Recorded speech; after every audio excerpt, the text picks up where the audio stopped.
Hello, everyone. Let's see how this mic level is to start. How's the sound? We're all great. All good? All right. Hopefully it's also good on the live stream, which is going on right there. So please no one knock that computer or change anything. So the rest of the island can see what's going on too. So I want to start by thanking you all for being here today. I'm Alex Curiel. I'm the editor at the Bowen Undercurrent newspaper. And today is our All Candidates Forum. So you can get to know better the people running for mayor and council and school board. So I'd like to, of course, start by acknowledging for holding this event on the traditional unceded territory of this small nation, on whose lands we live, work, and play. So the forum will be very similar to the one that was held here in 2018 by the municipality. Only a few more candidates, you can already see. And so, but in a general sense, we're going to have opening statements and any questions, and then we will go to closing statements. And the times will be a little different based on who's running for what, but that'll be pretty much the format of the event. I will be asking the questions, but they're really all your questions. So some very good ones. I appreciate that very much. All right, so without further ado, let's sit back and relax, set the candidates, and we can get to enjoy the forum. So first up is the sometimes overlooked but very important role of the school board's trustees. And so we have 6 candidates seeking 5 spots on the West Vancouver School Board, and thankfully all of them here today. So, without any further hesitation, I'd like to welcome maybe you can just all introduce yourselves to start. Yeah, just your name for now. Nicole Brown. James Stevenson. Carolyn Brody. Sheila Donahue. Lynn Long. And we do have mics if you sorry. We do have mics if you want to grab them and pass them down. Maybe like 1 to 3 people. Sure. Rating tip more. I don't know who has volume. Right. Oh, is that like pretty? Okay, and how about our middle one? Yes. Just turned it off. Turned it off.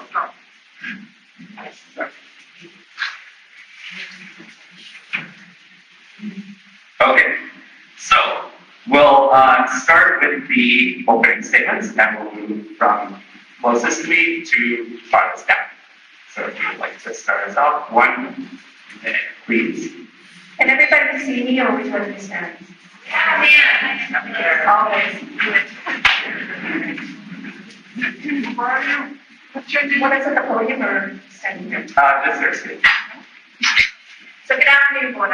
My name is Nicole Brown, and it's been an honor to serve 2 terms as trustee supporting student success, being a voice for constituents, and ensuring accountability to taxpayers in our public schools. My background prior to running for election included 9 years as a library trustee and chair of its foundation. My career with Rogers Media was in sales and marketing of online educational products to K-12 schools, public libraries, and colleges across Canada.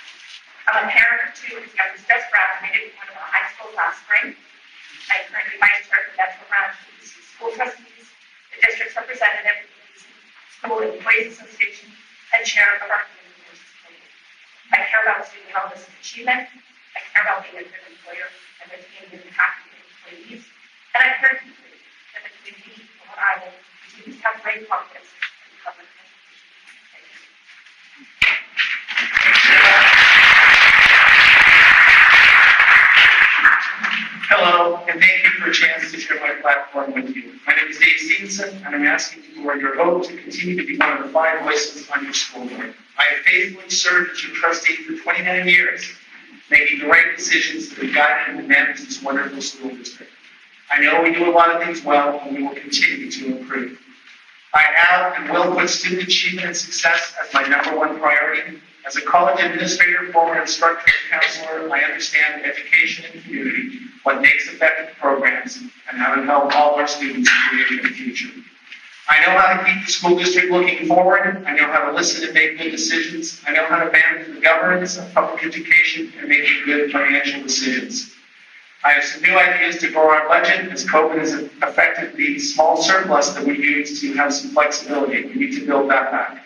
I understand that we need to continue to support all our students to find their success and to be kind and well in all they do. I listen to the community, educational research, and what is best for kids to learn. Please cast one vote for Peter Stevenson.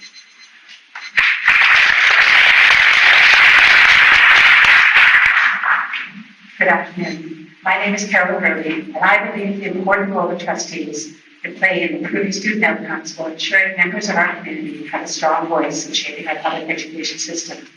First elected in 2011, I have served as board chair since 2014. While my priority is ensuring the best educational outcomes for students on Bowen Island and West Island, I am also president of the BC School Trustees Association, vice president of the Canadian School Boards Association, and in 2018, I was appointed by the Ministry of Education to the BC Teachers Council. These roles allow me the unique opportunity to advocate provincially and federally on important issues such as funding, transportation, youth mental health, climate change, drip and reconciliation, and most importantly on improving student outcomes, ensuring that the needs of individual students, especially those who are most vulnerable, are met.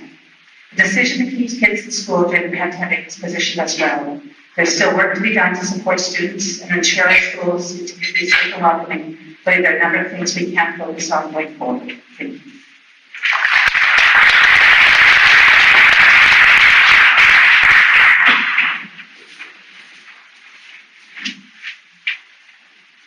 I'm Sheila Donahue, Vice Chair of the Board and Chair of our Audit Committee. I served as DPAC Chair on many school committees and as a Director of Coaching youth sports, including minor hockey and rugby, both of which represent Bowen Island. I recognize the unique relationship between kids in the community and the demographic and transportation challenges that are not seen elsewhere. When I stood before you 4 years ago, I promised to work hard on your behalf, and I've kept that promise. Today, I'm a representative at the English Language Learners Consortium, and I'm a trustee council member working on a protocol agreement with the Squamish Nation. In 2021, I became a member of our regional branch executive, and this year was elected to the provincial professional learning committee. Respect, kindness, and honoring different learning styles are important to me. So are fiscal responsibility, academic excellence, innovative programs, and staff well-being. I want to make public education great for our children, our staff, and our community, and I ask you to vote for me on October 15th. Thank you.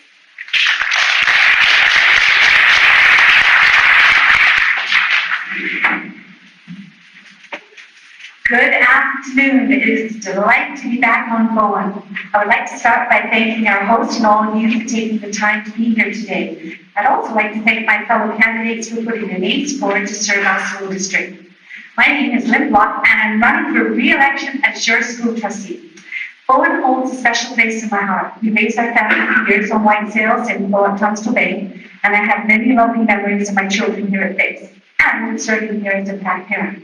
As a way of a brief background, I'm a recipient of the Prime Minister's Award for Teaching Excellence. I hold a bachelor's and a master's degree in Education Administration from UBC. And for the past over 30 years, I've served as an elementary and secondary educator and facilitated teacher training and professional development all over BC. I'm a 50-year resident of West End and Bowen and a graduate of West End Secondary School. My 2 children also graduated from West End schools, and my first grandson just entered kindergarten here too, so there you go. It has been my greatest honor to serve you these last 4 years. I love what I do, and I'm proud of my work that I've done, and I would greatly appreciate your vote to continue serving as your school trustee. Thank you.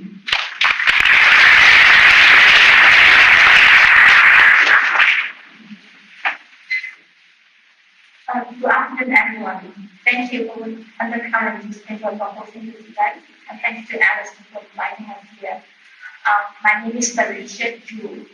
I'm the parent of 2 children, one in grade 7 and one in grade 10, both currently enrolled in public school system here in West End. I graduated from Oxford University with a master's degree in education and immigrated to Canada as a skilled worker of education facilitator. With more than 20 years of working experience both abroad and in our local school system. I'm passionate about education. I have lived in West Van since 2012 and volunteer actively since I set the foot on this new land, including serving on the West Vancouver Memorial Library for the last 8 years. I also received the 2021 Community Award for Art and Culture as a recognition for my community service. I'm a relatively new member of this community, but I'm determined to become a valuable one. Thank you.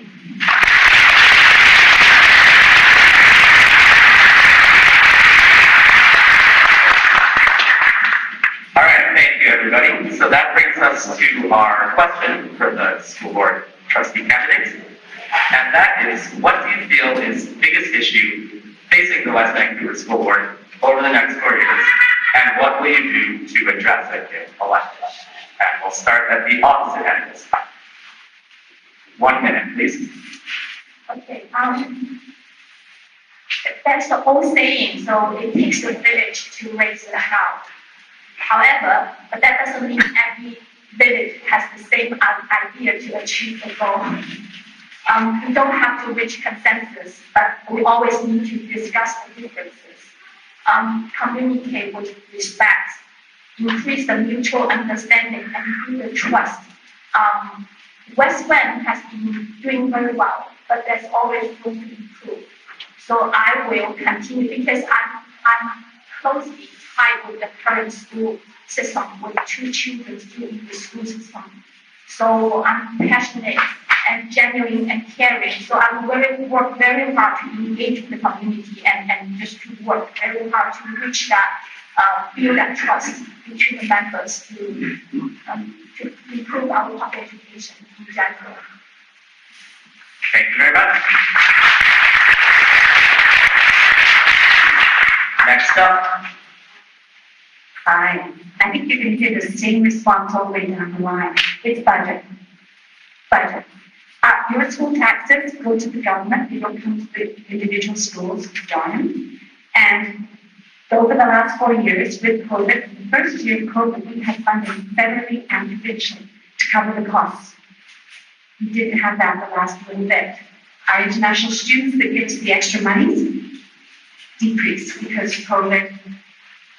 So what's happened is we've also had extra monies that we have to spend, the sick days that the government isn't paying for, so we have to do that. So our budget this year is probably one of the leanest in the last 10 years. We have excellent staff, they're doing their very, very best, but our contingency is down. So what are we going to do? What am I going to do? I'm going to contribute. One of the 2 points of what a trustee does, one is to be for the community and public education. The second one is handling the monies from the government. So we are going to be working extremely closely. We don't want to lose staff or resources or programs. So we have to be very, very, very careful about how we budget this year and where we can gain the extra money. So budget.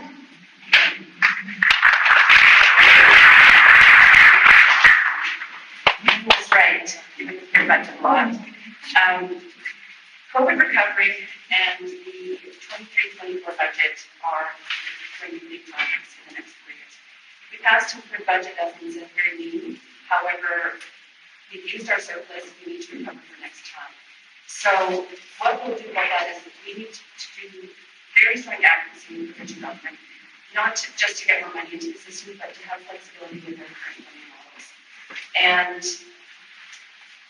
mental health, wellness, and learning loss all tie into what's happening. So we've been able to keep our schools open as much as we can. So the learning loss and physical health of our students has somewhat been mitigated by that. Mental health, budget, and I would say trying to really advocate with the province to get more funding.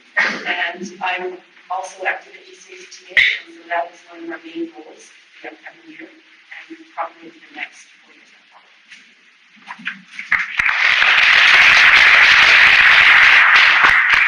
Our biggest challenge is the challenge of candidature, and we've had for hundreds of years. is ensuring our students have the best outcomes possible. That is a fundamental role of the school trustees to improve student outcomes. And as we talk about impact of COVID, that is a concern, youth mental health, a little bit around the learning loss. But really what we have to do is ensure that we continue to support every student on their educational journey. And that is looking at unique ways to support them, especially our most popular students, our Indigenous students, our students with special needs, BLL students. We have to ensure that every child reaches their full potential, and that is my goal and my commitment to move forward.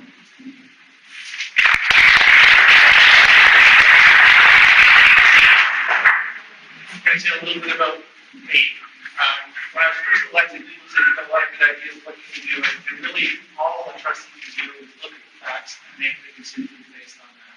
That's all I've done in 9 years, that's all I'll continue. Does it help that my family grew up in the prairies and they were poor farmers and, they didn't have a stretched dollar? I think that helps. Financing build facilities for as long as they can remember making sure our budgets work.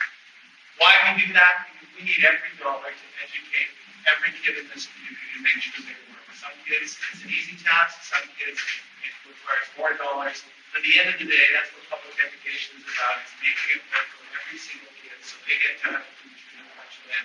And maybe they get to go on and do some stuff so they can get and work and get more education so they can give back to the community. And that's what it's about.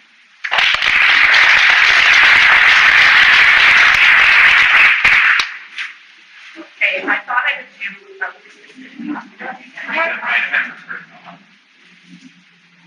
Are we back? All right, so I'd like to get very specifically on budget issues. So I want to highlight the critical role of IT infrastructure across our schools and the chronic underfunding that is making it so hard for districts to keep up. The BC Association of School Board Officials has been highlighting the funding challenges around us for a very long time. It is overdue for resolution because the status quo is unsustainable. The costs associated with recent upgrades to all of our schools included replacement of switches and totally down to the fiber optic network, purchase and refurbishment of 700 iPads, 300 plus laptops, plus updates to software and future-proofing the organization against cyber attacks. The costs are enormous, $1.2 million in the last year and a half alone. Currently, these expenses come out of our general operating funds that cover all the additional costs of managing schools. These dollars have remained steady, but our IT costs continue to take a larger portion of that pool of money. A dedicated fund for IT expenses needs to be created by Victoria and bring to districts. I will work with my fellow trustees here and across the province to lobby to address this issue that is so critical to modern learning in the 21st century.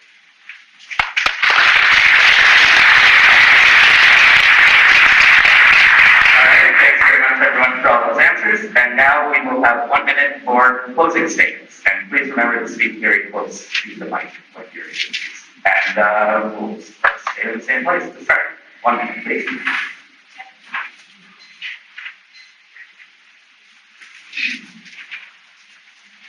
Okay, hello again. No. Third time. Okay. So hello again, parents, students, and residents should be confident that every school in our district is receiving an excellent educational experience that will help them develop into healthy, engaged citizens that are able to pursue the life path of their choice. And excellence in this regard does not mean one size fits all. It will always entail a strong academic foundation, but it also means quality learning supports in place for students who need them, whether they're physical, neurological, or behavioral issues.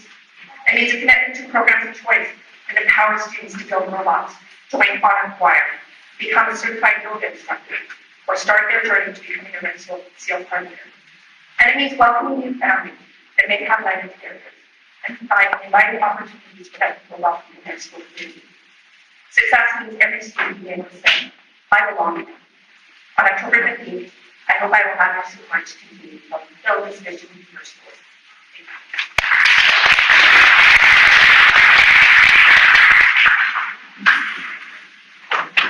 We have an excellent school district, and it's been an honor to have been part of creating that success for our students and community.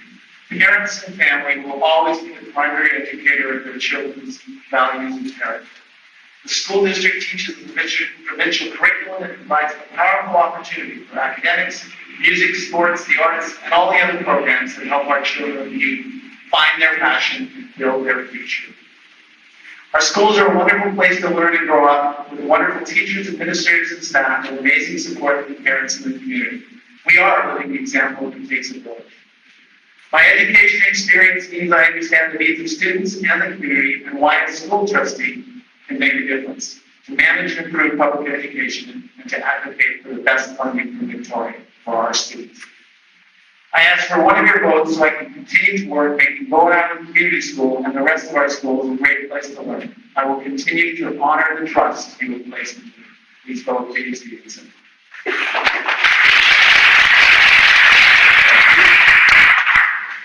Looking ahead, 4 priorities for the new board must include funding, childcare, reconciliation, and learning and assessment. We are facing budgetary pressures due to inflation and unfunded costs.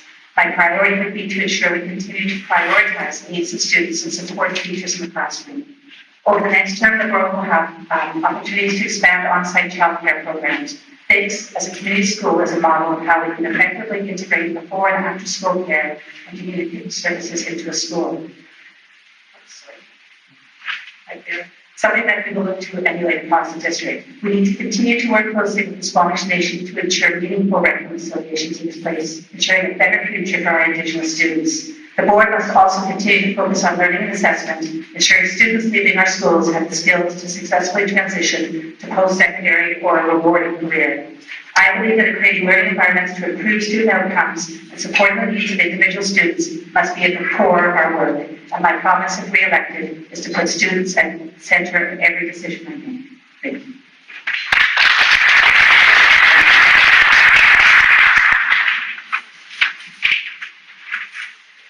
There's a lot of work ahead, especially coming out of COVID. We're facing physical challenges of magnitude not seen before, and although learning loss and compliance with physical fitness were mitigated by keeping our schools open as much as possible, the pandemic took a toll on the mental health of our staff, students, and families. Now more than ever, we need responsible governance and strong student supports. Because of my work at BCSTA, our provincial body, I understand this landscape and the need for strategic funding advocacy so we can continue to offer the enriched educational experiences that our students deserve, not just in classrooms, but in gardens, forests, clubs, kindergartens, and academies. As I did in 2014 and 2018, I promise to serve you and the children of Bowen Island with integrity, dedication, and enthusiasm. I'll continue to uphold traditions of excellence that both attract the best and brightest staff and prepare students to face their future with confidence. There's a lot to be proud of on Bowen and in our district, and I ask that you cast a vote for me so I can continue this work on your behalf. Thank you.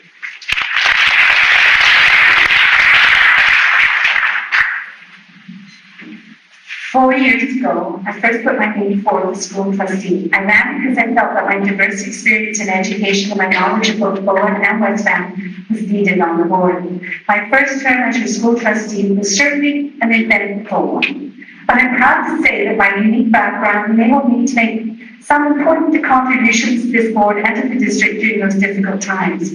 Our world continues to challenge us from the economy to the environment, and our school district's education needs to continue to evolve to provide our students with the vital skills to become informed and productive world citizens. But there's still work to be done, and if re-elected, I'm really excited to tell you that I will finally have the chance to be the liaison for BICS and officially work with you all. 4 years ago, I stood here as your former resident here and a PAC parent of Bowen and an experienced educator asking for your trust to represent Bowen's voice too. I'm proud to stand here once again today to repeat that ask and pledge to you to bring my experience and my dedication to continue building a brighter future for our children and grandchildren. So please re-elect me, live long, as school trustee. Thank you.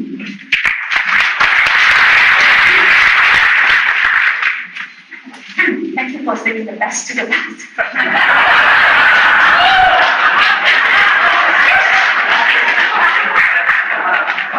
Yeah, my name is Felicia. What is school for? It's a place to teach students to read and write? Yes. Is it a place to increase social mobility? Yes. Is it a place to raise a responsible and independent thinker? Absolutely, yes. This is never a new topic. However, the innovation of technology has brought a variety of educational options. Nowadays, the kids can learn things like this, turn on the computer, just use the cell phone, everything's available. But to me, so all of those answers has become debatable. In my opinion, however, schools are a community, a common place to connect and gain relationship. Today, before this started, I want to talk to many of you. You told me that you are either childless or child-free. So why I care about looking for school board trustee? I said, no, we gather in the school gym, we are here in the school. So it's really connected. So come to vote on October 15th and vote for school board. Okay, so there's 5 seats on this board. In the best interest of our students, I'm asking for one opportunity, one vote to allow me to serve this school community. I'm passionate about education. We need new blood. Vote for a new voice. Vote for positive change. Thank you.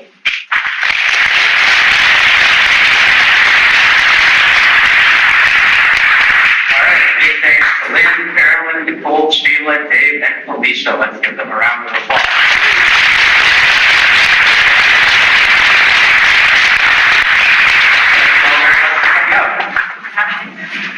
Now we can have our mayoral candidates make their way towards the stage.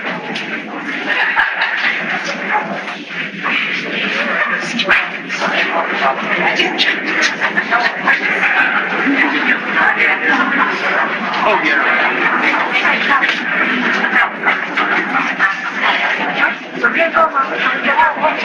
I made it. Excuse me.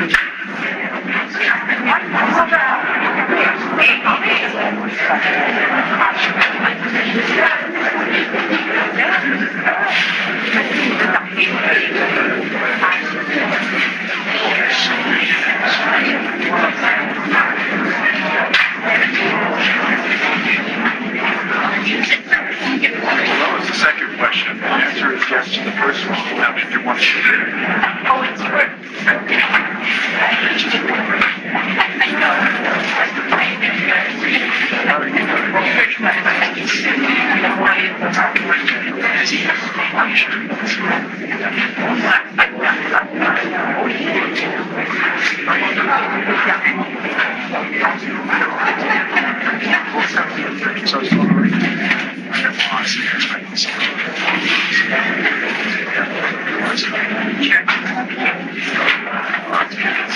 All right, we hope you enjoyed that, everybody. And now our second course is the mayoral candidates. And here we have Andrew Leonard, John Turner, and Maureen Nichols.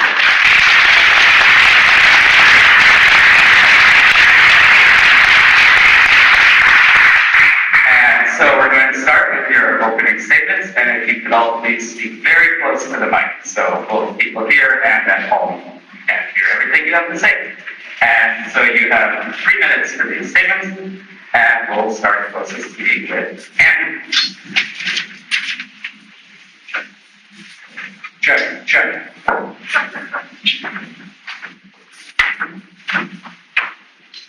Hi, everyone.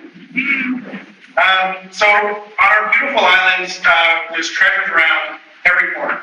We've got awe-inspiring sunsets on the west side, winding forest trails that take us up over mountains and around lakes, and beautiful rugged beaches, quality local businesses and services that provide delight and wonder and surprise. However, the decisions that come out of our municipal hall should not be a surprise. Over the past number of years, I've found many council decisions to be opaque and improperly communicated, lacking consultation, or worse. Before the pandemic, we were supposed to be enjoying the experience of a council where we were nearly all incumbents from 2014. Yet, what I started to pay attention to, we saw public works staff unionize over working conditions. We saw our entire volunteer fire department almost resign over working conditions they couldn't get a resolution on. We saw poor consulting and dry wells drilled in our neighborhood of Blue Water, and a complete financial fiction of many successive 5-year plans, which have led to skyrocketing operating costs and tax rate increases that have affected working families and seniors on fixed incomes. Before and after the pandemic, I've watched disappointingly as the unfolding of temporary use permits, which create such acrimonious damage as neighborhoods are pitted against short-term zoning changes. You have a community center project that has been marred for 40% in budget overrun. It's currently millions underfunded and has its foundations include tap donations from already tapped residents. Just this morning, the candidates received an email from the Bowen Island Health Center Foundation detailing the many reversals and challenges that they've experienced trying to get their project built, to cause significant delays in construction and significant stresses to their volunteers. And the Cape Broad Curtis Park has become an absolute firestorm discussion in the community in the last little bit. It was made public by Metro as an acquisition target back in April, with little meaningful engagement with our communities been reported on or commenced or worked on by committee on this side of the channel. These are just some of the frustrations that have led me to pay attention to and seek answers and have led to my standing before you today. Working in youth leadership and mental health as a nonprofit leader with years of bringing diverse perspectives and stakeholders together around the table, I know the fundamental importance of clear and courageous, transparent communication. I believe it's the foundation of a thriving community, and it should be the absolute cultural bedrock for municipal politics. This can look like better dialogue and communication in the policy spheres that we're a part of, like bringing innovative, Bowen-led discussion resolutions to higher levels of government. It can look like better adherence to our own rules of procedure and order at the council table. Giving communities longer lead times, cross-collaboration on things like Robert Curtis Park, tourism and transportation. At the core for me, it's a matter of visibility and accountability and leadership in the very body that we like to do. So thank you, Alex and Tracy, for hosting us today. I look forward to the issues-based discussions that we're about to take part in this process.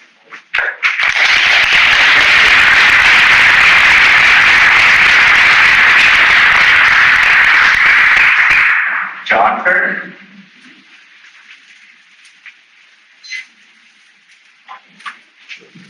Hi, I'm John Turner. For those who get to know me, Can you hold it closer or, you know? sorry, I just discovered microphones in Belterra, and actually kind of like it.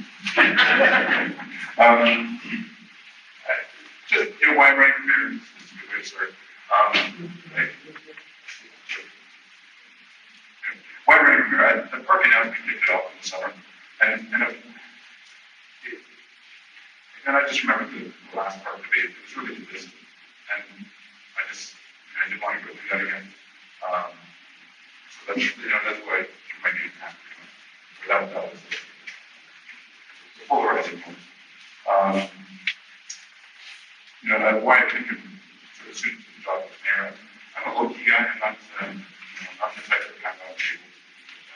I'm happy to listen to everybody's viewpoints and reach consensus to get moving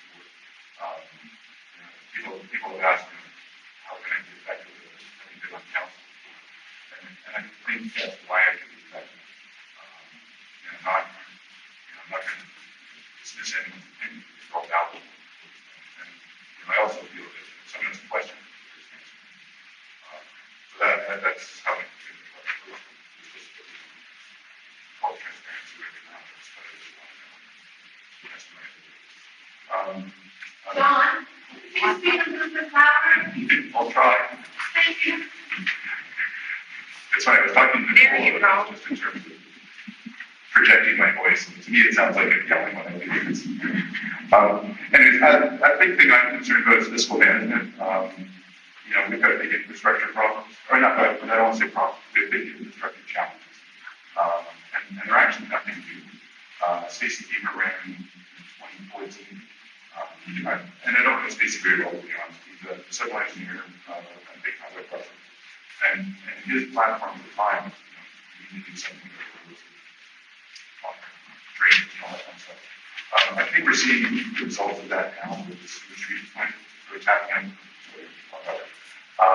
Also, the multi-use trail park, basically the public for brought it out from below. They went in as best I can find, 4 years ago.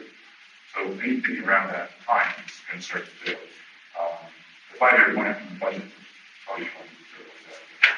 All right, it basically says there's something like 400 small homes to be replaced. The total cost is $40 billion. Towards the community center. I'm big issues at transportation, tourism. We've got a lot of tourists, but safety issue actually, which is, and, I don't like the idea of becoming a wealthy enclave. We need a more balanced approach to it. Affordable, I don't want to call it affordable, recently priced.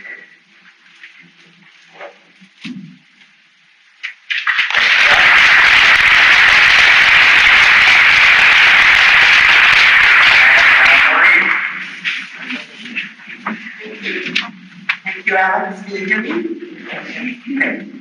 I'm Maureen Nicholson, and thank you to the Undercurrent for hosting the meeting, and thank you to all of you for coming. It's really nice to see a big room full of people here to learn more about what's going on with the election. So I served on council since 2014, so that's 2 terms. And I've been involved in many municipal committees and projects, as well as serving as Metro Director last term, and as a member of the Metro Parks Committee since 2014. You can read more details in my candidate statement, and you have your little booklet, and in the upcoming Undercurrent special election issue, and on my website, which is nicholson.ca. I want to take my time here to talk about why I'm running. I believe that for the next council, a mix of continuity and change will be a good thing, and we will definitely have that, given the decision of some incumbents to not run again. There is absolutely room for fresh perspectives and ideas on council, and I welcome that. But I'm worried about having someone inexperienced in the mayor's seat and the potential disruption that cause. In particular, we have a lot of capital projects that are completing in the coming years. We just finished the bar club, almost on time and definitely on budget. And we have the unexpected storm sewer project. We have the community center targeted for fall of 2023. There's lots going on. And those projects require a solid understanding of their timelines, their costs, the funding opportunities that are available, staffing, resources, and the impacts of delay. Yes, there have been issues since incorporation with infrastructure planning, but that is now being corrected methodically and carefully. Unlike the other 2 candidates for mayor, I have a track record on council. This is not the time for a mayor who has no experience as a councillor or even experience on a municipal committee. To restate my priorities, there are 3 primary ones. To complete without disruption the capital projects that we've started, to develop an updated or new, and I prefer new, official community plan, to find additional sources of revenue to support essential infrastructure projects. I look forward to responding to your questions. Thank you.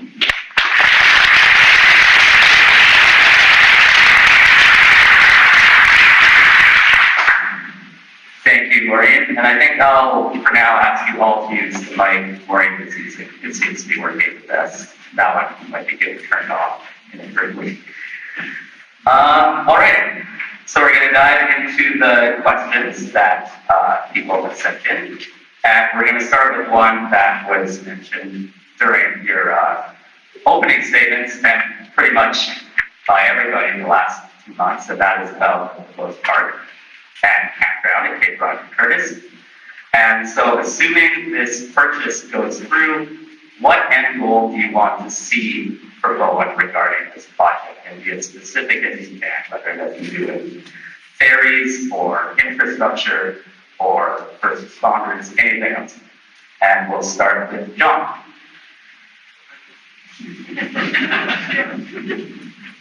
And 1 minute answers, please. I don't think anyone objects to the idea of a park. 240 acres is a chunk of property. The camping is a big thing, and consuming traffic. And it's not just ferry traffic, it's car traffic, bicycle traffic. It really works down to a safety issue from my perspective. And when maximum occupancy, something like 700 people in the park, that's what we focus on. That's a lot of people in a remote corner of town. There's a satellite Mayoral, but we didn't have ambulance service for a while. So if there's a health emergency, that's a problem. We get to the park right now, goes to Councillor. All that traffic has to go through the White Sale, which is crazy. I know it's like the Wisconsin road access, which is nice. But everything starts to back up, and eventually gets to the ferries, because of the ferries as well. And 700 people, that's probably 2 ferries if you make every day. Often already over the system, it's not really good. Solutions to that, passenger ferries, that's public way that another documents in one to try to improve the traffic to the park and also the commuter traffic that comes to it. Building up the infrastructure to support it first responders is a huge challenge. If metro parks have really good markets, we could benefit from it. I can't see that happen. I also want to say a longer process is 3 or 4 years before anything's going to happen. We should have time.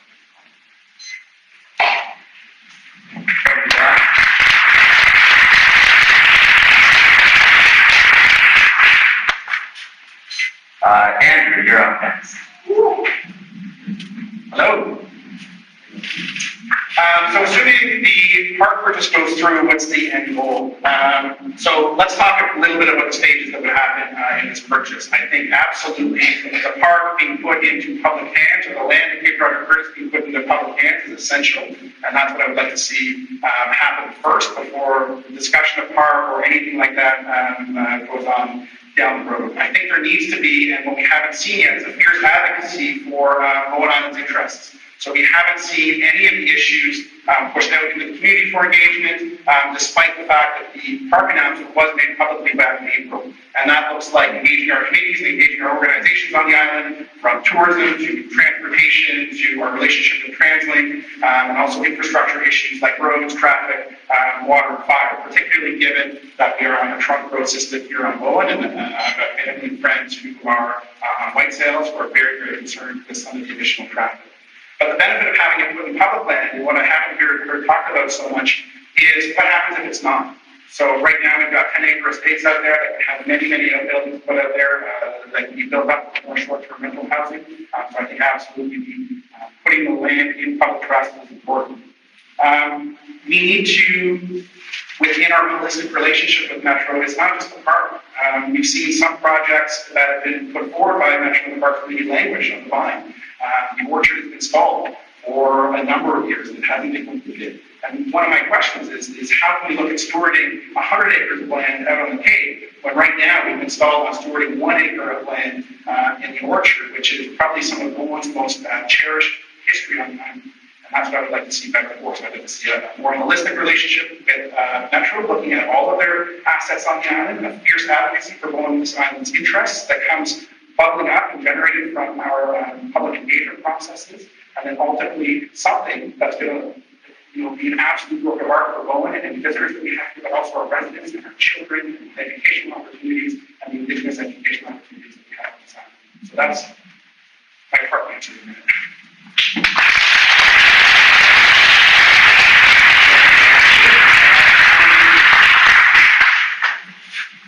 Thank you. Yeah, this is turned on? Yes, it is. This is an interesting question for the potential acquisition of those 240 acres at Cape Breton Currents is at the moment being undertaken by Metro Parks. At the same, and it's a real estate transaction, potential real estate transaction between private owners and the regional parks systems. And just to confirm some of the details, that transaction has not taken place. And what is expected is that consultation with the community will occur before the sale is concluded. So the question of the end goal, and I'm going to talk a little longer because these two need to. The end goal of Bowen, and what we've done in the last little while is we've flagged all of the potential problems with the part at the project grants. And we haven't fully explored potential solutions. We haven't identified how Bowen can be finished. So we're at the beginning of a public consultation process that is being managed by Metro Parks. What is in the realm of the municipality is a potential rezoning application. Municipal council, municipal staff have not seen that rezoning application at this time. So we're at the beginning of a process. The end goal for Bowen is going to depend on what comes out of that process. And I'm committed to that, and I hope that you will all participate. Thanks.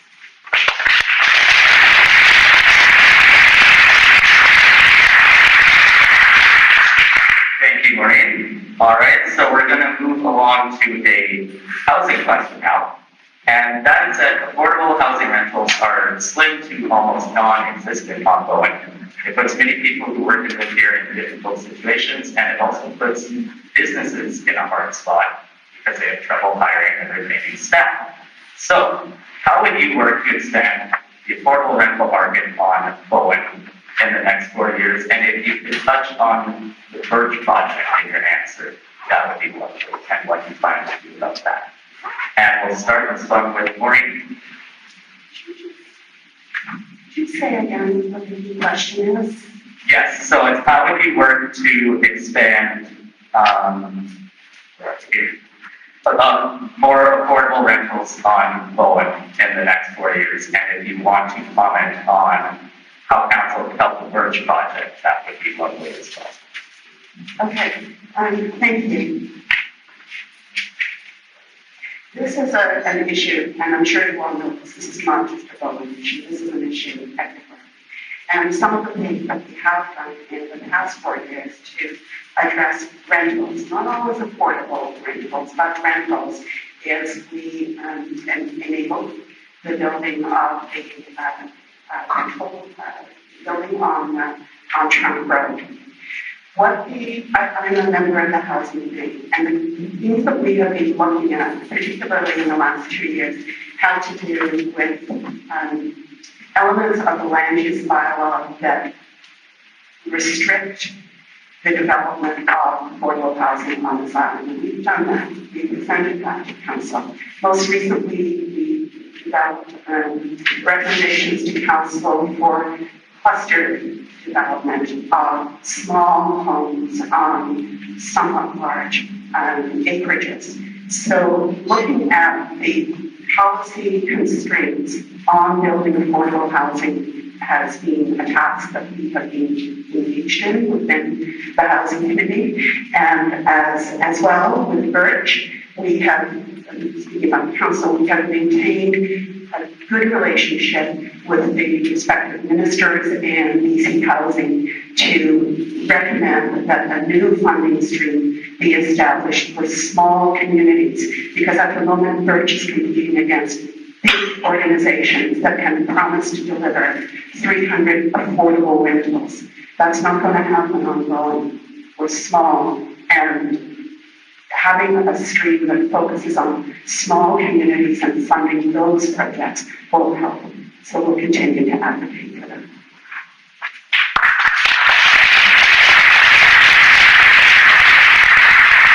All right, thank you, Maureen. And John, let's hear your answer now. And real close to the mic. I'll do my best. Just to be honest, I don't really know that much about the Birch project.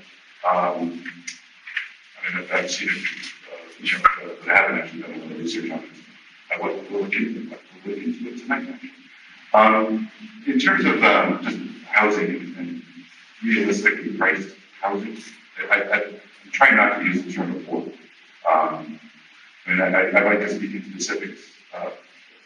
When I think about sort of housing, what I'd like to be able to provide is for support. It's housing for a couple with maybe one child, maybe a dog, a senior couple. I think by doing that helps give us a really great community. And building large development, plus actually, more you mentioned cluster, I think that's a good idea. I'd like to keep these affordable places in the community because I think that's what builds the community. You can't have one area that's all with mansions on the other side of the street. It's got to be. And that's about it in a nutshell. I've got ideas to do that. It basically requires people in a position like myself that have to pay off the house using the available land and possibly some of the equity in the house to basically run that kind of development and not large small scale. Thank you, John.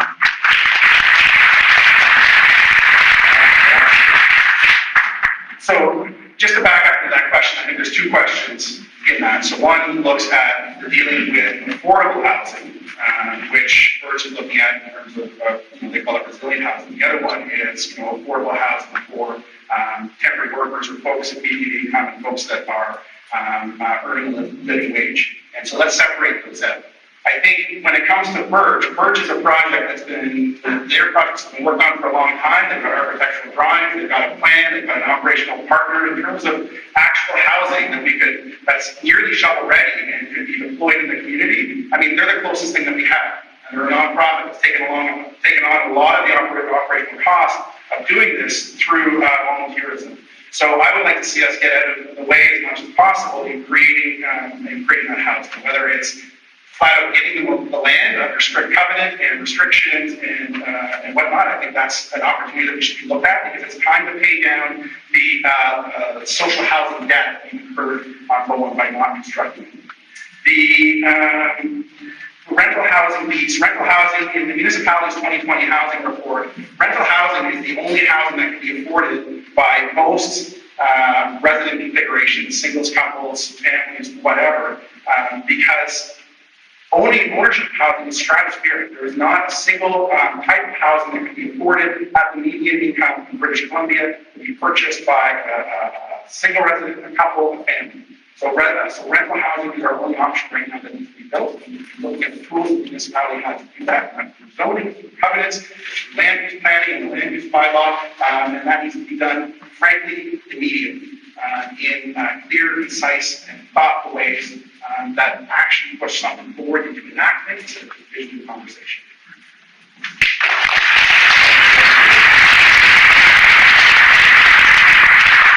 All right, so we're going to stick with housing here, and this question is about the property tax rates. So this year, council worked to get them into single-digit increases, but next year they're set for a double-digit hike. So as mayor, would it be a priority for you to reduce this number going forward, or do you think they are at sustainable levels? And we'll start with Anne. Okay. Property taxes. So property taxes in the last two council terms increased by cumulative of about 40%, which puts a strain on families, especially given the rates of assessment increases on the island, as well as for folks like seniors on fixed incomes. Property tax uses and parcel surcharges and all of these pieces cause issues. The property tax question right now has been dealt with year over year, and also in a 5-year window. And our financial projections in the municipality have been fiction. They don't line up. Every year we don't meet those targets, and the line of the 5-year plan just goes higher and higher and higher in ways that we don't have a realistic financial picture of what's going to come. So it's one thing to talk about, well, what's the next year-over-year increase going to be? But we need accurate financial planning and reporting in order to make that happen. Because I think that we need to come clean. If it's going to be a double-digit increase, fine. We need to release that to the public immediately. It's going to be a double-digit increase. The year after that needs to be an issue to the public immediately afterwards. We're going to need to meet the obligations of municipalities' financial constraints, given all the capital projects and given all the tripling of that servicing that we're going to be looking at in the next year. But the community needs to know about it. Families need to be able to plan for these increases. Seniors need to be able to plan for these increases. And it needs to be done in an honest, transparent way where it strips off the Band-Aid and says, this is how much money we're going to need. Let's not deal with it on an emergency year-over-year basis where we keep trying to knock it down, but let's just figure out what the realistic number is. And we haven't had those conversations, and I haven't been able to get the answers to them. And this is part of what I'm talking about when it comes to like principled openness and communication, the ability to withstand that in the community. That's where I'm at.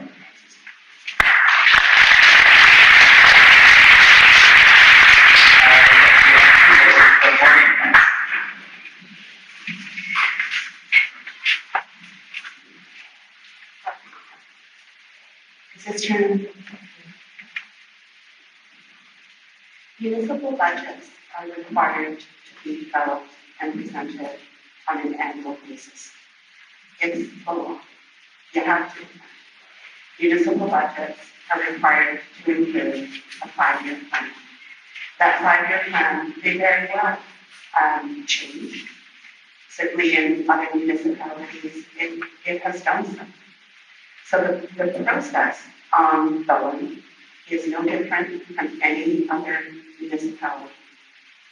What is important is, I think, that the details of that budget be made available to the public as soon as possible. So the process for annual budgeting begins in October, November of this year. One of the first things that the new council will engage in is they will sit down and they will be provided with an overview of how the municipality operates, what the different departments are, what their responsibilities are to the community, what services they provide, and what capital projects might be on the horizon. So there is an orderly process underlying what you see, and it is required by law.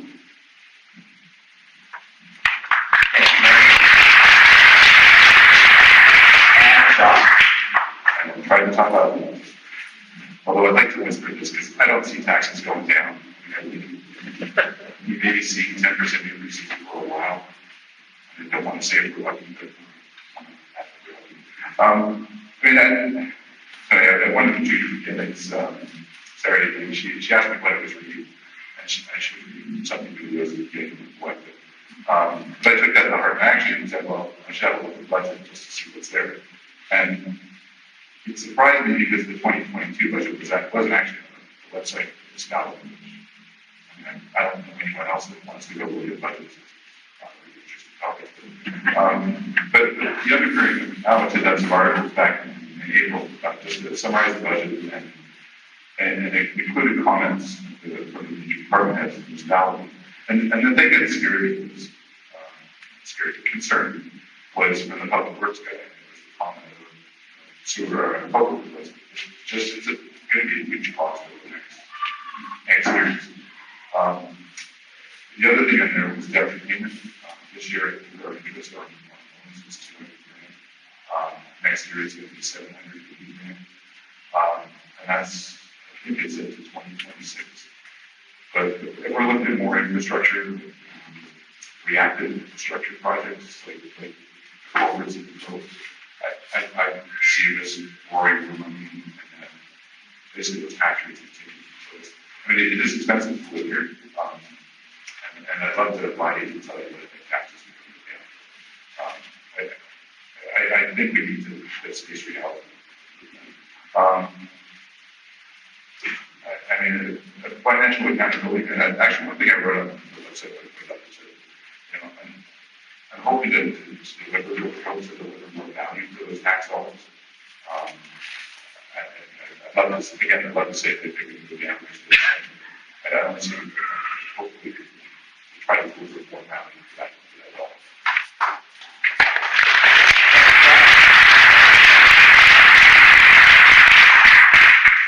And that leads nicely into our next topic, which is infrastructure. So a lot of people in the past year or so, they've expressed their frustration at some of the delays encountered by some of our big works projects, including the Stumco wastewater treatment plant and Cove Bay water plant.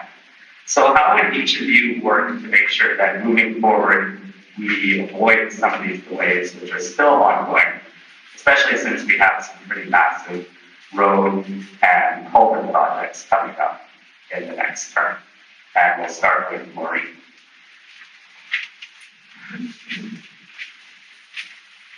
Well, I think first of all, you've got to recognize that the last 4 years have been pretty extraordinary, right?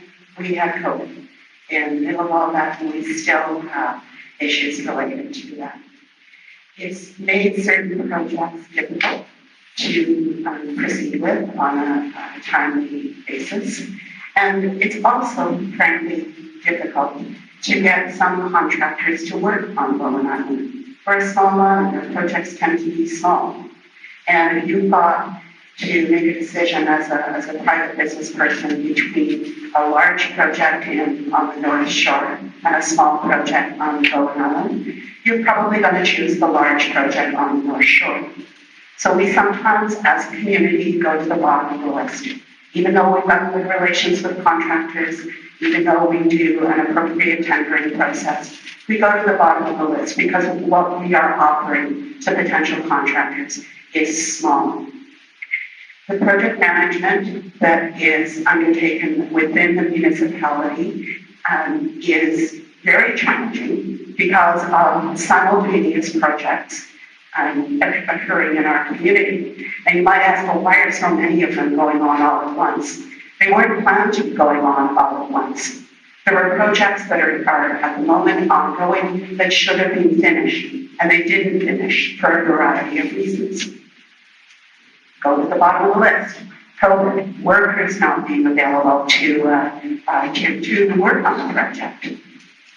One of the things that we have done as a council is that we have prioritized seeking grant support for our major projects, and we have been remarkably successful as a council in the last 5 years.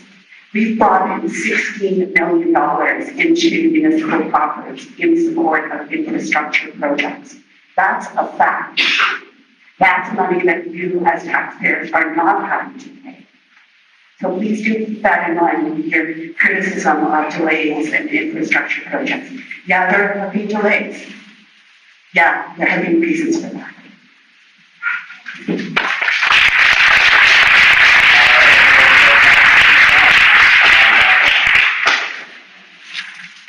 Actually, just recap the business, just let it be. Yeah, so infrastructure in a general sense, but maybe addressing some of the frustrations.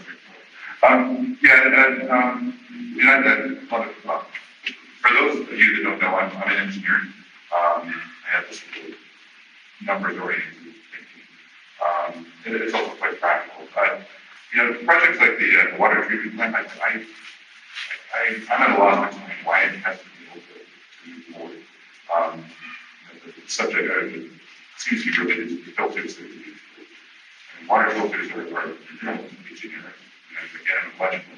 So I think there might be some options there. One thing I'd like to do is get drawings or use to get it into this kind of thing. If we've got a contractor that's like, well, it's going to take 3 months to get a filter, we could ask for it. And that's reasonable. But I think there's probably some options to be found there. Just moving forward. The other issue is, again, sewage treatment plant. I think it's probably working to its capacity, to exceed its capacity. So that's another capital project.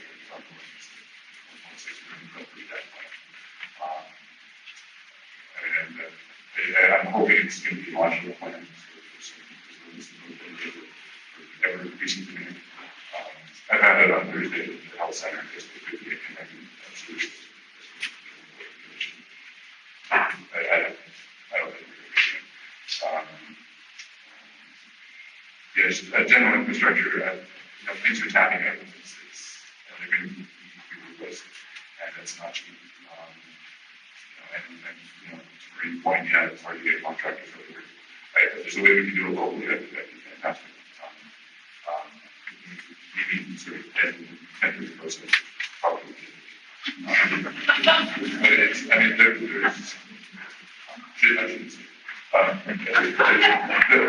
there's a lot of capabilities in the county. There's a lot of capabilities here. I mean, there's quite a few backups. There's also the story about the dream got put in the baseball hunt. And I think it's going to happen quickly. Thank you, John.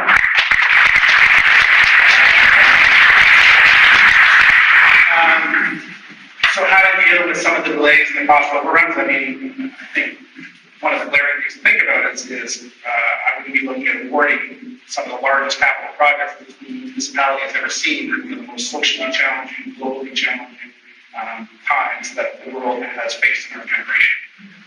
Is one, particularly when some of those projects, the funding of which wasn't fully stitched up, and we already knew the trajectory from the bidding process was increasing significantly. And so to do that all at once in a challenging social time when the community resilience is already stressed, I think, for me, is the obvious one. I'm a project manager by training. I know how to read project management plans. I think in future, being able to stay on top of the deliverables, the requirement specifications, the requirements of collaboration, and what the scope of work is going to be a big one. I don't know why we don't have a digital dashboard at this point that lists all of our infrastructure projects that are on the go and where they are in terms of completion, where they are in terms of cost, where they are in terms of scope, and when they're going to be unrolled. Because I think if you look at the wastewater treatment systems, our local water systems, our community center, any of these projects, we should be able to go to one place. Instead, the residents should be able to go to one place and say, "Oh, yeah, this is where we're at. We're 87% complete. We're this much on budget. These are any scoping changes that have happened." And you just see it all in one place. Because I can't communicate it all, and I don't know any of my peers who can. Those are some of the things that I would look at to mitigate delays and cost overruns.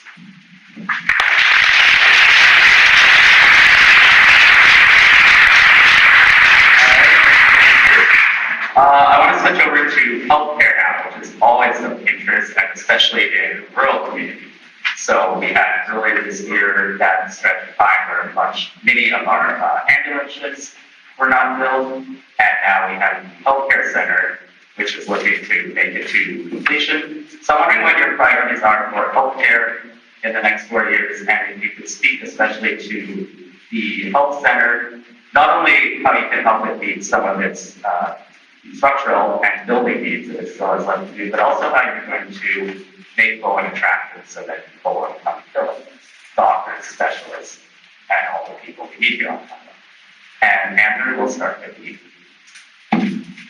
That was a huge question. Can you just repeat some of the facts? Yeah, so let's just go to what are your healthcare priorities for the next 4 years, and especially with regards to the health center and making sure our first responders are always fully staffed.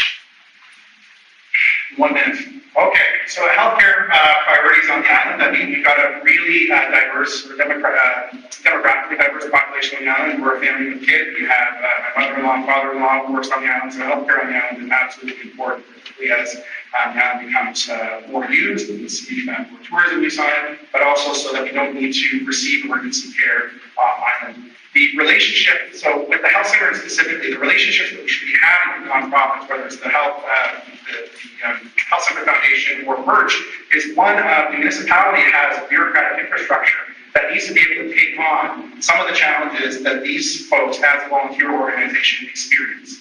And what I mean by that is they need to be left alone to do the fundraising and get to their core mission so that they can build these projects. The municipality, I believe its role in supporting these nonprofits is to make that achievement of mission as easy as possible. In terms of ambulances, we saw recently at the UBCM conference that the Premier Dix announced that there would be no new funding for healthcare or ambulances. That's going to take an advocacy from our mayor and council to ensure that Bowen's interests are, again, fiercely represented at different levels of government, so that as our population becomes more demographically diverse and increases, that we are still maintaining a level of service that anybody who needs health care, particularly emergency medical service, is able to receive.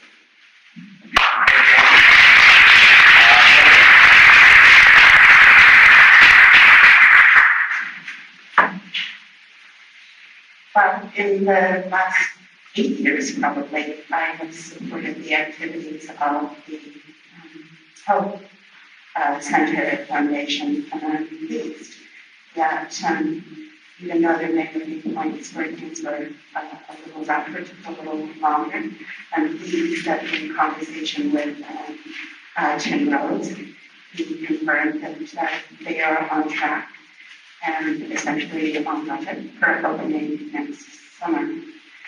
So I think there's been a long-standing relationship with the municipality, and the Health Center Foundation has taken a leading role in the community in delivering in the future and delivering on our healthcare needs.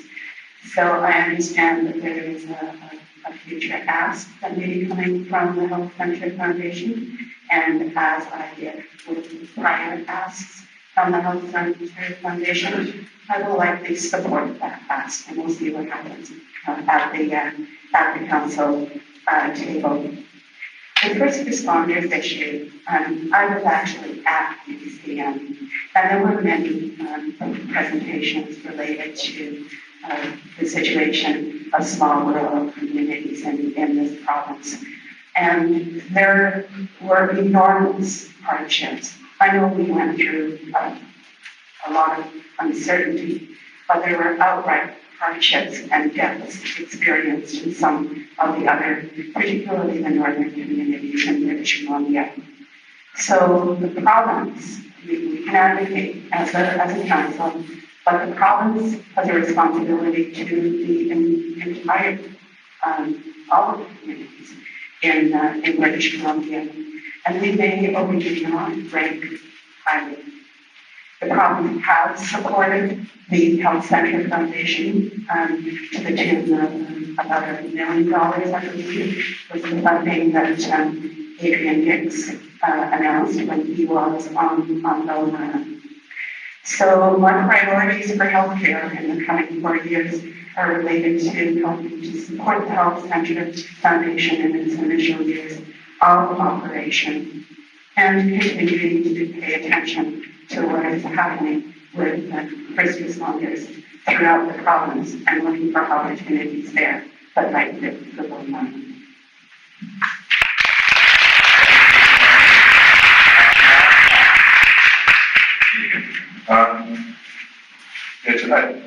I think the guys that pulled together the whole thing.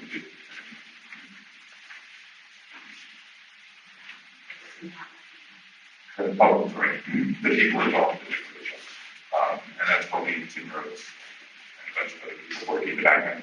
I think it just came together seamlessly. It seems to be able to see it. I talked to Colleen at this, the public school, and she was saying that because of the overloading sewer system, they now have to put in the septic field.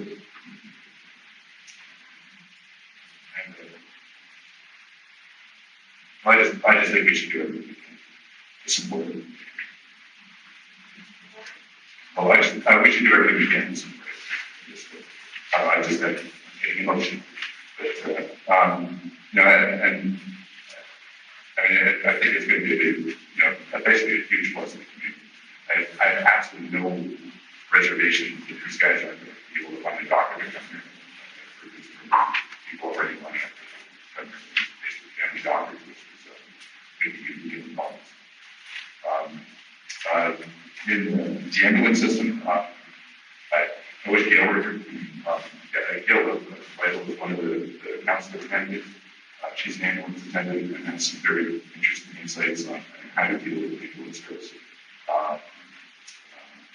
But I see that it's always been an issue on Bowen. People that come over aren't getting very much to just be on call, so it's hard to get people over here. I know whenever there's an ambulance call, the fire department will always well. So it would be, we're hoping that ambulance service is covering this the fire department. So getting ambulance services, I think it's very great, especially because it rapidly increasing number of tourists, potential even more of the department. So we need the services. Not this national community. very large, very large strange population. And that's, people get hurt in parks. People can't. Thank you, John.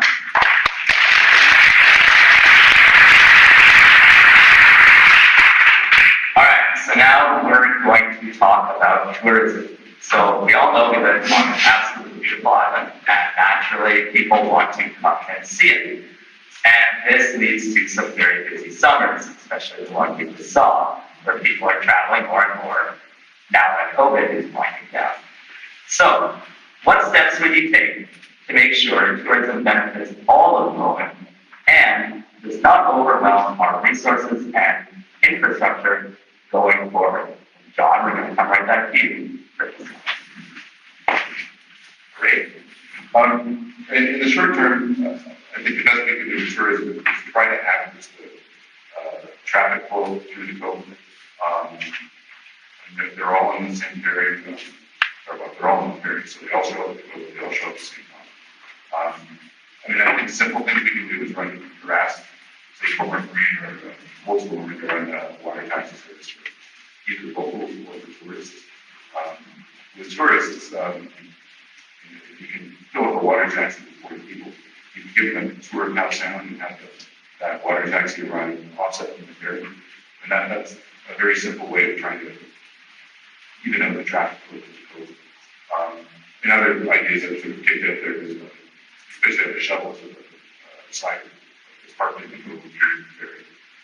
40 people get right on that bus and get out of the coast to the side. And that's short-term management issues. I also think we see various people that have a little flat tourists how to get on and off the ferry. But it's a simple thing, but you know, it's how to make it effective.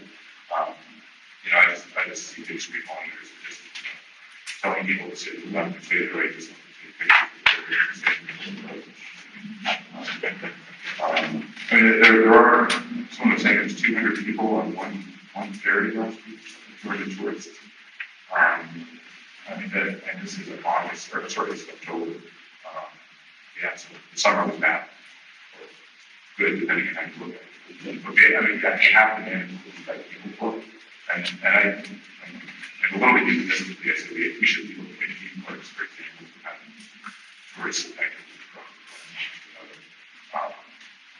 And it's only going to get worse. Getting people with having tourists pay their own freight over borders. Tourist business pay their own freight is a challenge. I mean, right now, Airbnb's basically they're taxed and the other small business, which is the same as residential property. You know, with fractional ownership, they started saying these quarter share condos were basically hotel rooms, so they were taxed accordingly on the revenue, but they also were taxed in commercial tax. So, you know, Bowen, if an Airbnb was like those other rents like those, maybe we should be treated a little more aggressively, instead of having cash flow perspective. But I know there are people that use those Airbnb more. It's not easy. All right, thank you, John.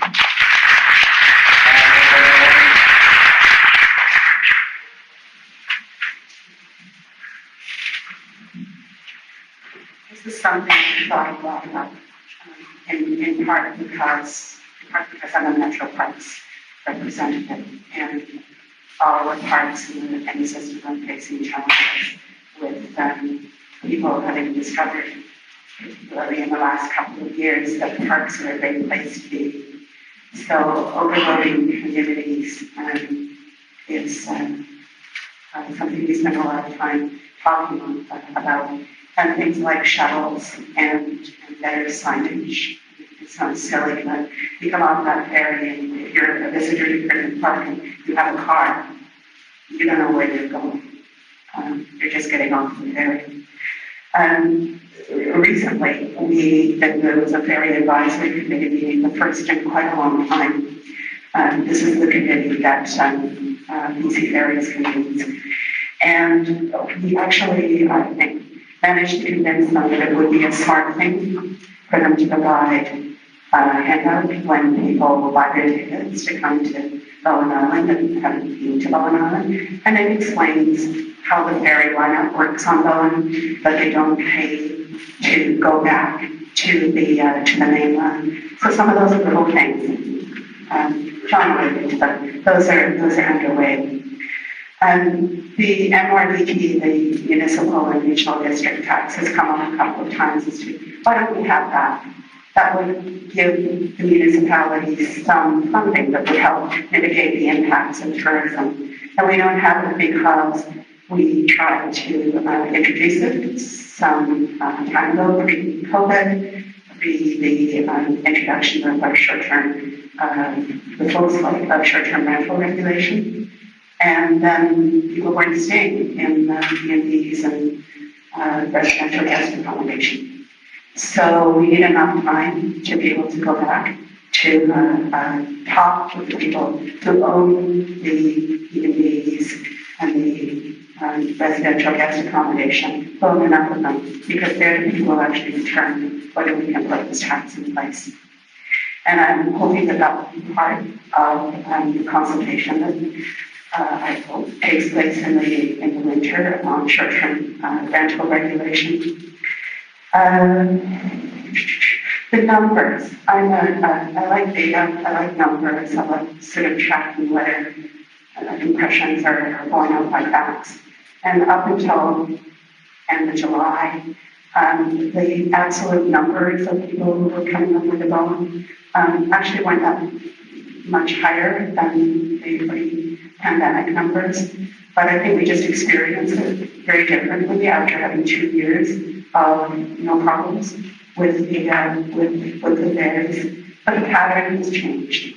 The people are traveling at different times, and BC Ferries is trying to figure out how to deal with that. And then just a final point on 2 more points on tourism. One is that we definitely need to improve ferry marshalling. And it should not be ferry marshalling that the community of Bowen Island is paying for. It should be BC Ferries that is paying those costs. The need for a tourism strategic plan of some sort has been on the agenda of tourism Bowen for some time, and I think that the new council is going to have to adjust where the capacity to develop a tourism strategic plan rests. So I'll leave it at that.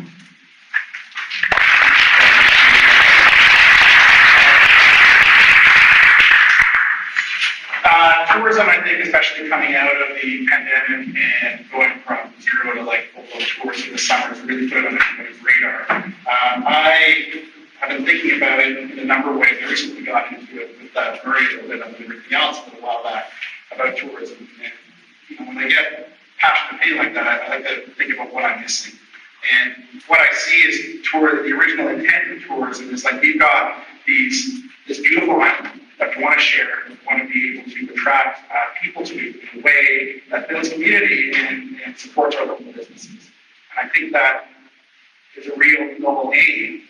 And I think where we're presently at is giving way even a more holistic view as we start to run up against infrastructure issues like ferry capacity, roads and water, and what this means. And I think what we felt this last summer is really tourism on Bowen as an extractive force. It's affected our water systems, it's affected our sewer systems, it's affected our roads, it's affected the abilities of all the working families I know that commute off island to get to work, for work, and then back from work to do dinners and bedtimes and things like that with their kids. The ferry traffic, it's not up much this year, but right before the pandemic, the raw passenger number was up, pushing about 20%. What we have seen this year over 2014, when the last public data was available, and nerd out and graph this stuff, is that we've seen a net increase of 100,000 cars per year. So vehicles are driving, that's a 25% increase. So vehicles are driving a really big fraction of traffic on the island. So when we talk about tourism, I think one of the things that we need to talk about, we talk about like, what do we do when tourists get on? Well, we haven't really had big conversations about, well, what are the amenities that we want to be able to bring tourists over for? And how do we expand those amenities so that they're attractive into the shoulder season? So it doesn't feel like we're a boa constrictor digesting a cow every summer. And, in that we can have, like longer term conferences and retreat centers that operate throughout the year. We can look at the types of businesses, the types of supply chains that we're aligning ourselves with and bringing to them, so that the tourism doesn't become an extractive endeavor, but we're still able to honor some of the original intensive tourism of being able to share this tour of an island and share the natural beauty that we have and contribute to community development, but in a way that takes a more holistic view on what it actually means to support that community at all levels and all demographics. So that's the direction we're going to see.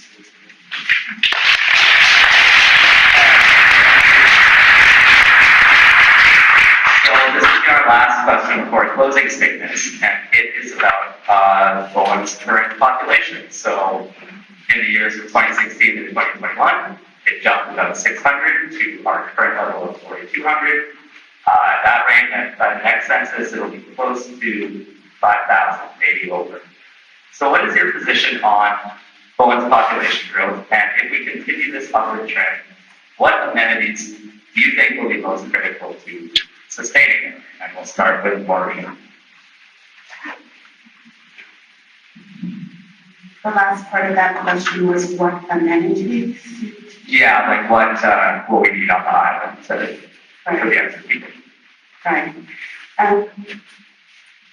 Our population did jump in the last census period, and it grew a little in the census period before that, and it grew practically not at all in the 5 years before that. So there is a significant amount of variation in the growth of the population of Bowen Island, and I don't think that we can make reliable projections on the basis of what happened during the last 5 years. In discussing the growth with a number of people, including our municipal planner, I'll ask what do you think happened there? And one of the things that happened during that period was that people chose to make their second homes on Bowen Island their primary residence. So that growth of 600 people, those are people who lived elsewhere, who moved here during the pandemic, and who may or may not choose to continue to live on Bowen. So say half of that growth might be attributed to that kind of shift. The projection of potentially 5,000, I have looked at so many projections of Bowen Island's population over the years. Some of you who have been here for a long time will remember Bruce Hewlett, who did lots of projections, and sort of his low-range projections were that we would be in excess of 7,000 people right now, and we're not. We're more than halfway to that 7,000 target that is, or number that is mentioned in the OCP.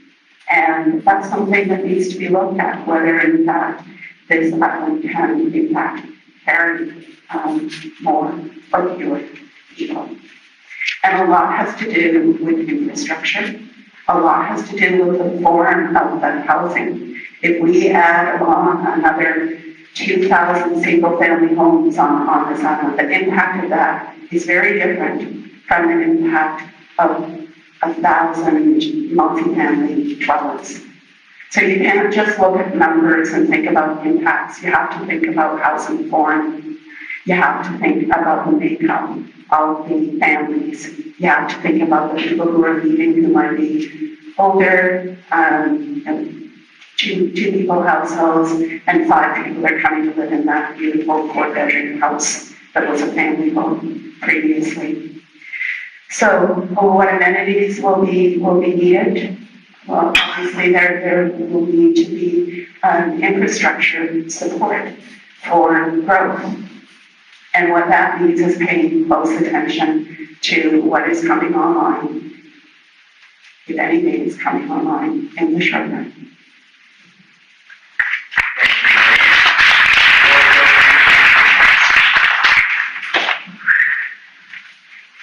Can you just read the question back?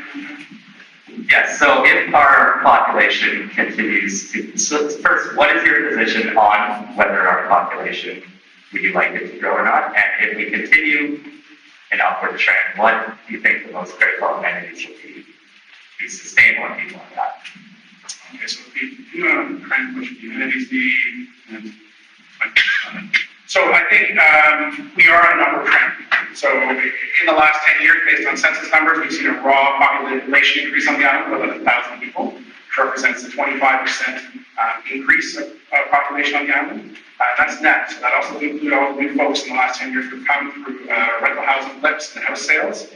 And we are going to increase because we have a number of developments on island that haven't been built out yet. We haven't seen the impact of those on infrastructure. We've got our biggest grid, we've got Rapid Lake, we've got a number of other bills along the way. And in addition, we did just pass legislation for the tax secondary suites, which also allows an increase in population density in ways that we're not necessarily tracking density as it ties to tourism use on the island. I'd like to see things slow down. I think we need to build out our existing lots and see what the impact is on infrastructure. We've felt an acute stress of infrastructure this summer with tourism, so there's going to need to be a period of like resting and digesting and slowing down and figuring out how to settle our infrastructure woes, how to deal with that in fiscally transparent and financially responsible way, so that we're not throwing more variables into the system and just letting things heat up, because we do have limited time and resources and staff on the island to do that. Sooner we're going to cross that population limit, we're hitting against it, we'll need to pay for our own RCMP for that. I believe that's somewhere in the neighborhood of 5,000 people, and that's going to be an expensive endeavor too, that I don't think has been fully considered yet. So, in terms of amenities, I don't see any amenity. Part of it is looking at securing some diversity, so that we don't keep progressing toward a socioeconomic monoculture, so that we are able to house artisans, we are able to house temporary workers in the summer, or wage workers who are at a median wage. The tools to do that are through land use, are through covenants, and are through the tools that we have at municipal disposal that can get these things into our backyard. So, ultimately it's going to require targeted policies that look at Bowen residents, that look to support the infrastructure we have on the island, support the economy we have on the island, and slow down and digest and see what the impacts of that.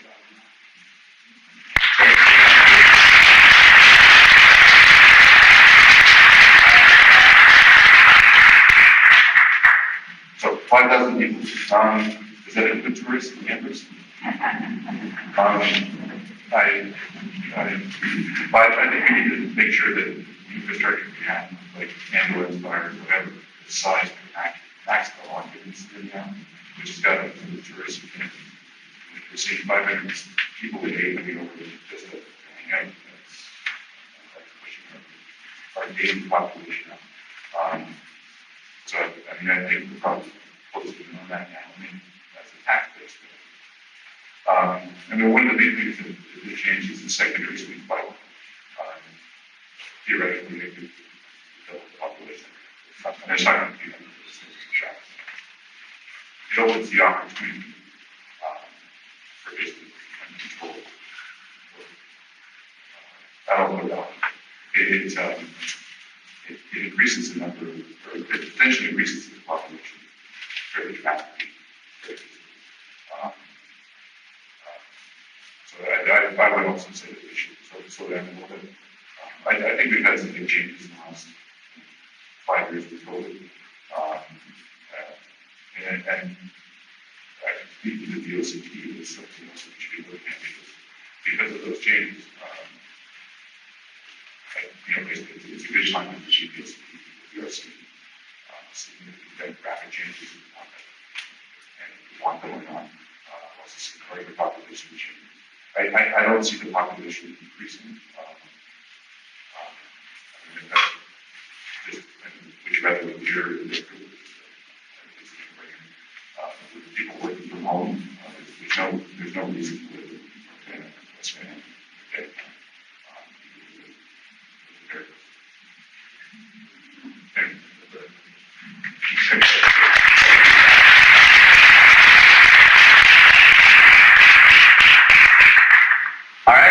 we've had some great answers from these folks, and now we are going to go on to their closing statements. So they'll each have 2 minutes.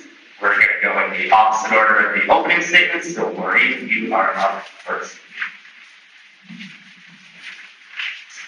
Thank you. For all of you who sent in your questions, thank you for doing so. They touch on many issues of real concern that need to be examined carefully and thoughtfully by the council, by our municipal staff, and by the community. And they need to be considered in the context of larger social, economic, and environmental forces that are at play that impact our ability to reach community goals. And I hope that you will keep that point in mind as you think about the term that is just beginning. We are living in a very different world than the one that we had not that long ago. I hope that that examination will be characterized, the examination of the issues will be characterized by collaboration and by patience, sometimes not a particularly patient community, an appreciation of complexity, and sometimes looking for simple answers, and often there aren't simple answers, and the response doesn't fully appreciate just how challenging things can be. Good process. You have no idea how many problems were resolved quietly and efficiently by municipal staff and by municipal council, things that did not become an issue for you over the past 4 years because there was a governance process in place that actually worked. And finally, a commitment to decision making based upon facts. I served for 8 years. I like facts. I do research. I think a lot about the issues that we are facing. And if I were elected, I would continue to do that. The knowledge that I have of many of the issues that you've identified is deep. And my commitment to you would be that I would continue to work. And I hope that you will elect a team that can work effectively together. Thank you.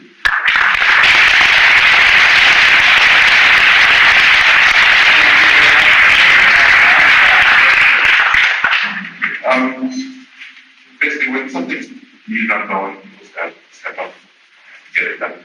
And that's one of the things that makes Bowen. One thing I'm trying not to do is make this basically a whole political race. There's a lot of rhetoric. I'm not a big fan of going on the Facebook page because it's nasty. And I don't think it needs to be that way.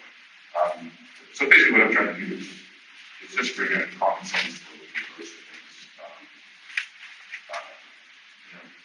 Basically a little sense of humor and hope for the future. So that's all I'm trying to do. Well, that's what I'm hoping to do. Okay, that's all. All right.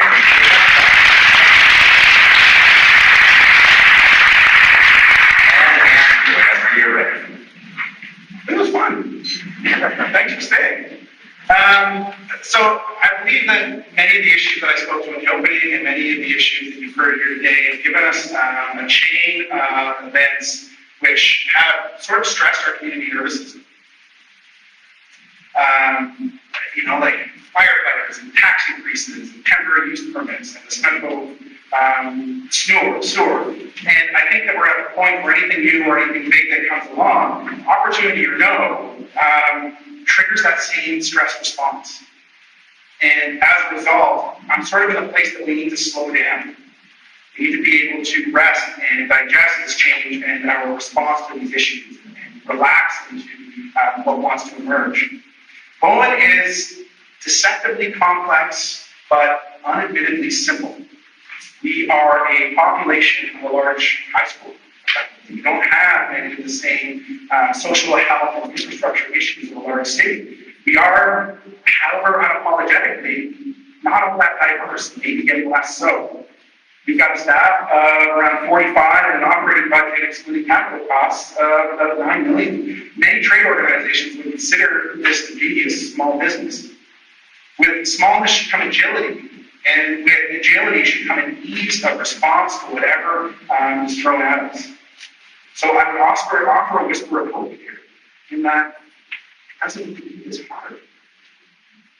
When I first moved to Bowen, I was taking care of my sick mom, and at the same time, my wife and I were welcoming our new son into the world. You probably heard screaming at the door out there, so I apologize for that. Through that time, I felt the richness of witnessing many of my son's firsts, while at the same time, many of my mom's lasts. I know firsthand the power of bringing together generations under the same roof. And across this island, I think talking to people that have been together on Bowen for many years want to build on that legacy, or want what they love about Bowen is we preserve it. New people on Bowen want to be able to build on that legacy. I'll be a mayor who can hold that conversation, accept that generational stewardship, and move it forward. The role of the mayor is to set the tone of the conversation and hold and communicate with different perspectives with grace and civility. I'll be a mayor who removes obstacles to dialogue and taps into the creative energies that we have on Bowen. I'll be visible and available to the community on nearly a full-time basis, probably more so than my wife would like. And I'll advocate women's interests fiercely around the table, passionate to the kind of trust, natural, and higher levels of government. I look forward to being your representative. Thank you.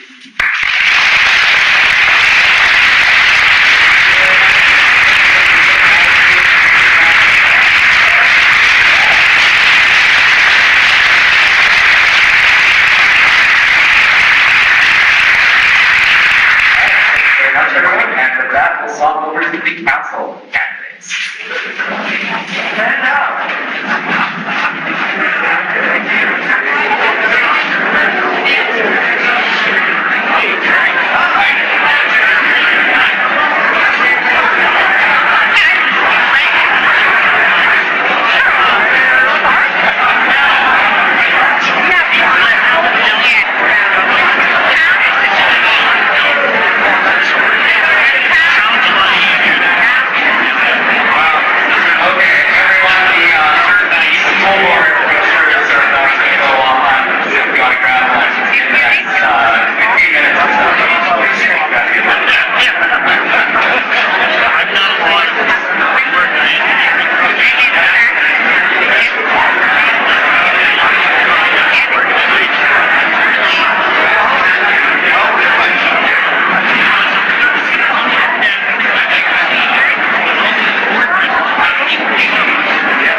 do that.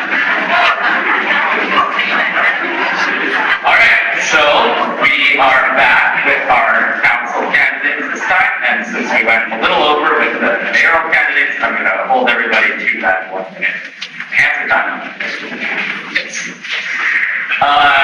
So we're going to start with opening statements, and those will be 2 minutes each, and we're just going to go down the line, so you will kick us off.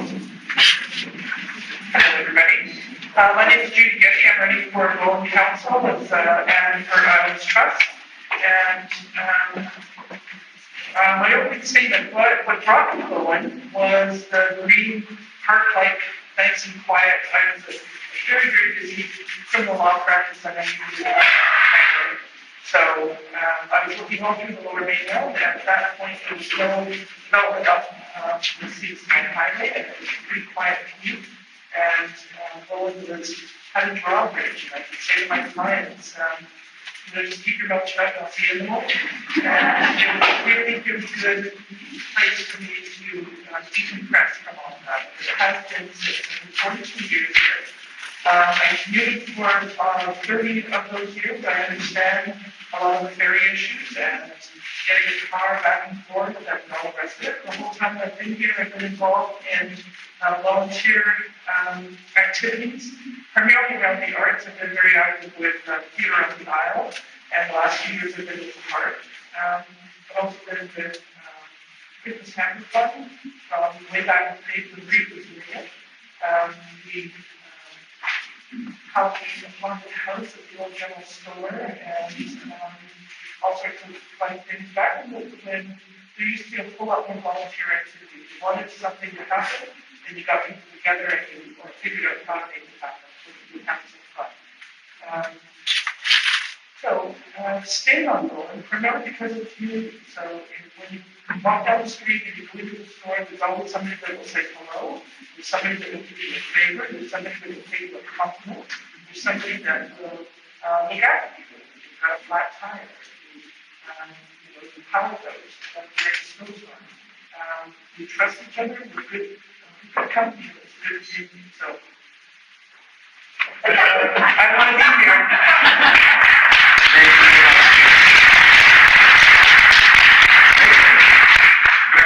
Good afternoon. I'm Richard W., which is short for People's Good, and I'm here, and I hope that after 4 years everybody will know how to speak that name, pronounce it, maybe it's spelled. I'm running for council because I believe that Bowen's at a crossroad. I think we have two essential questions to answer for the next 4 years, and the answers will have a profound impact on Bowen, on our rock. So will we develop within our means? Will we honor our natural beauty? Will we protect and preserve the authentic lifestyle that we enjoy today? Or will we get further towards affordability, gentrification, and development at a pace and scale simply out of touch with a small island and its people? I vote for preservation and protection, and those two P's are part of my platform. The third P is the process. We heard a lot about infrastructure, cost rising, and so on. I believe processes that we have can be improved. There's always room for improvement. And when I talk about process, I mean, how do we engage the community? How do we look after our assets? And how do we manage our projects? I have 30 years of experience in running international businesses. I have experience in governance, in non-for-profits, and in charitable organizations. I believe I can contribute to improving our processes and look after our infrastructure better than we may have in the past. And I do believe that together, that's the most important part. Together we do that. All the problems we put out, I think the only approach to solving that is in the community, better community engagement, and that's what I hope to achieve together. Thank you.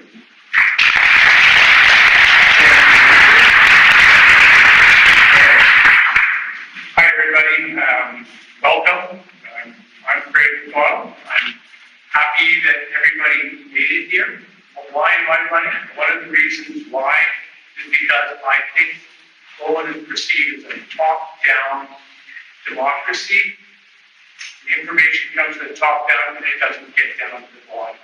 I like the bottom-up democracy. I think that what we need is more input from the people. Judy was talking about volunteering opportunities back in the day. I don't think enough people are actually involved in the bottom line. I don't think your ideas are getting to the council. I think my role is to try to get out, meet you people, talk to you, and get those ideas that come up to council and get them.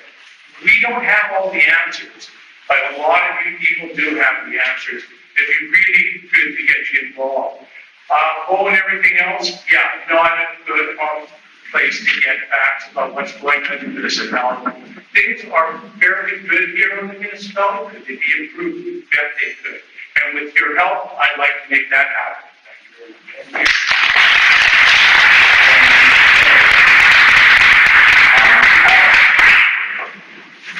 Thank you. Okay, can't hear myself. So thank you all for coming out and staying around. And thank you to Alex and Tracy and the Undercurrent for hosting today. I'm feeling a little gun shy after listening to all the comments. I've served on council for several terms and as well as the Ellis Trust. And it's been an honor and a privilege to do that and a great experience. I've participated in most of the committees on the island. And at this point, and I've also been a municipal trustee and served on the Ellis Trust Council. And there I was involved in their financial planning committee and chaired it for several years. And one of the things that was accomplished in that time was when I started on the committee, the Ellis Trust had no reserves of income. And we managed to build them up so they had a bit of a solid financial grounding. I also had a very long tradition of community volunteering, and that's why I'm standing for re-election again, because I want to contribute and continue to contribute. Given all the comments that have been going on today and this afternoon, I'm a little reluctant to say that I am a fellow of the Chartered Professional Accountants of British Columbia, an FCA, and I work primarily in the income tax and estate planning area. So I'm very, very used to dealing with complex legislation and meeting with the various ministers and provincial governments. One of the things I've been passionate about on the island is trying to build up an adequate set of reserves. Many years ago, I think it was 2008, we sat down and said, okay, we've got to start putting money away, capital in place in the renewal fund. We need to have money to keep our assets in a good state of repair. And we managed to build that up by having a 1.5% tax increase every year. And up to the plan was that we would be able to stop that, and in 2014 we had a fully functioning asset management plan where we had assessed all our assets and figured out what the longevity was, what work needed to be done. We're depleting the capital assets to place the renewal fund. And many of you may have noticed that I didn't approve the budget last year, and that was partly because I didn't think we were putting away enough for the future. And I'm finished, I think. Thank you, Allison. More like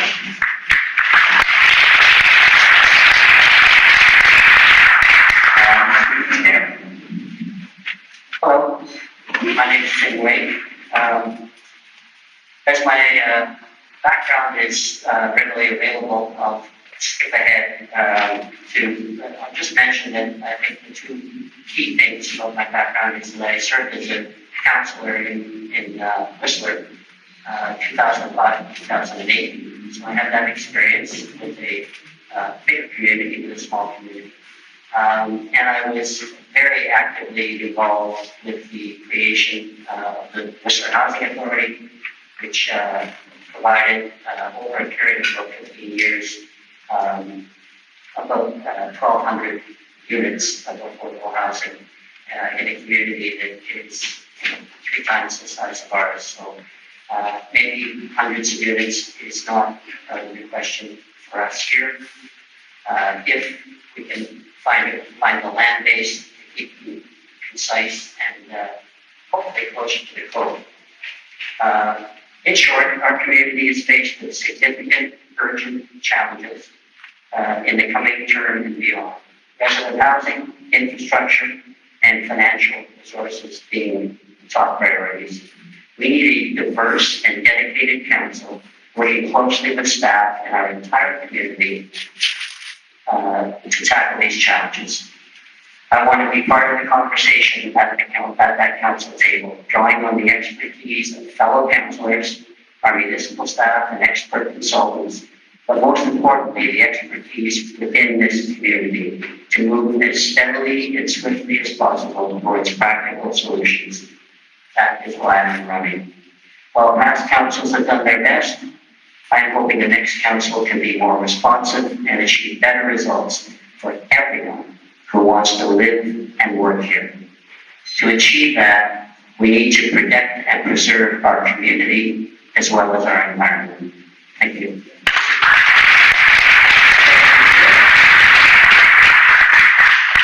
John. Thanks. My name is John Saunders. I'm running for council. I'm a newbie. I've been here less than 3 years. And I'll tell you one thing, I love this place. I'm absolutely passionate about it. I grew up all over the world. I grew up in small towns across Canada, the US, and in Europe as well. And I think I understand the ethos of the small community, and I'm just enchanted by the way this all works here. My career there's been 3 distinct phases, and each one of them has brought something, I think, that I can provide value with. Actually, I've got a BA in political science, which is little or no value. My master's in counterterrorism, which I really hope has no value. I was a professional hockey player. Okay, well, what's that got to do with it? I learned a lot about teamwork, right? You don't have to be best friends with the people beside you, but you're working for the same goals, right? And I really understand that concept. I run a small business for some period of time now. Well, so a lot of you have done it very well, most of you. But what I understand, what I can tell you is that I understand the same things you do about a small business. I understand the challenges that you face. I understand the challenges we face dealing with bureaucracy, red tape, government, and everything else. I understand that we have conflicting aims, we've got business goals, and you've also got your community and your personal goals. I understand the challenges we face with that and what we need and how to move forward with those things. And then finally, I was in the RCMP for 12 years. Well, that taught me a whole lot of things. Most importantly, I think, is to listen. I go into a domestic dispute or pretty much any kind of situation, and you hear the story. And if you just hear that story, you're going to mess it up. All right? There's 14 other stories, I can guarantee you, and I've heard most of them. Right? You need to listen to every one of them. And that's one thing that I bring, is active listening. I will listen. I won't just listen, I will hear and be able to act on what you do. I was given wide latitude in the RCMP to make decisions, and I was absolutely accountable for every one of those. That's my goal moving forward, to listen, to make decisions, to be accountable, and to get the message back out to you. Thanks very much.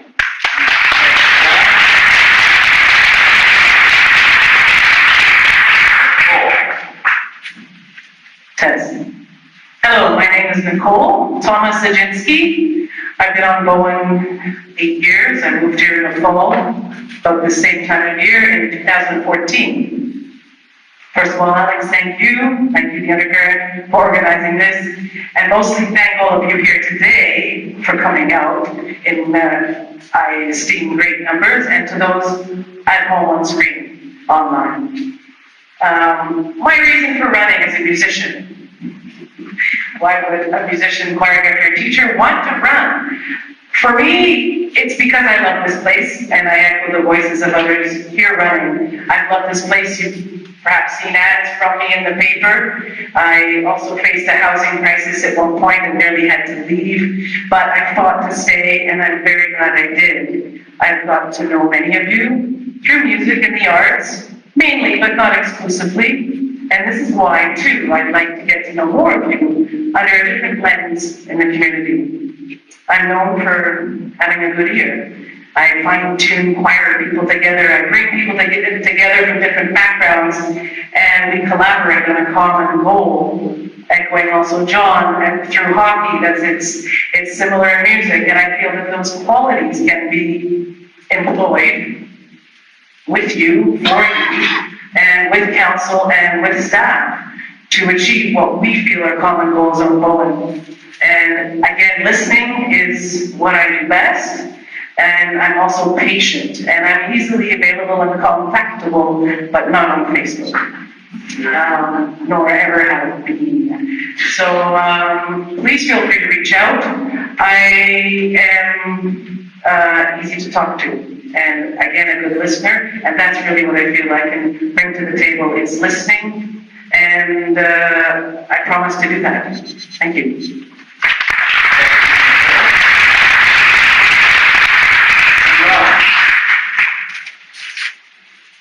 Thanks, everybody. I'm Sue Ellen Fast, SueEllenFast.ca, and I'm running for my third term, if you're willing, as councillor for Bowen Island Municipality and as Islands Trustee. So I've been 2 terms now. This could be my third if you decide that you want to vote for me.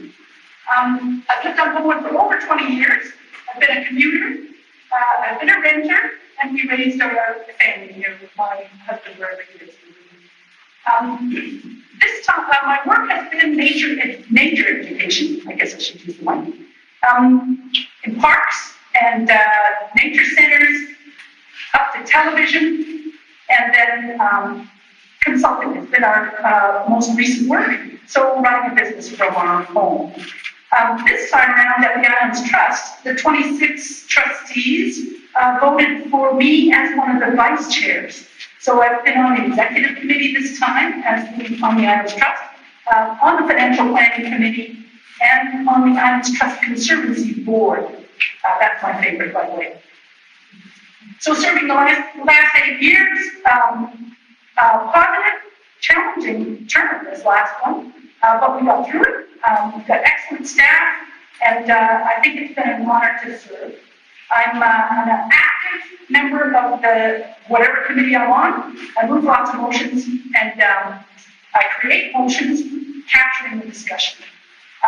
Been on tons of committees, and right now I'm on the library, the advisory design panel, the emergency planning, which I've been on for a long time, and a perennial on Parks, Trails, and Greenways Committee through its various names since the mid-90s.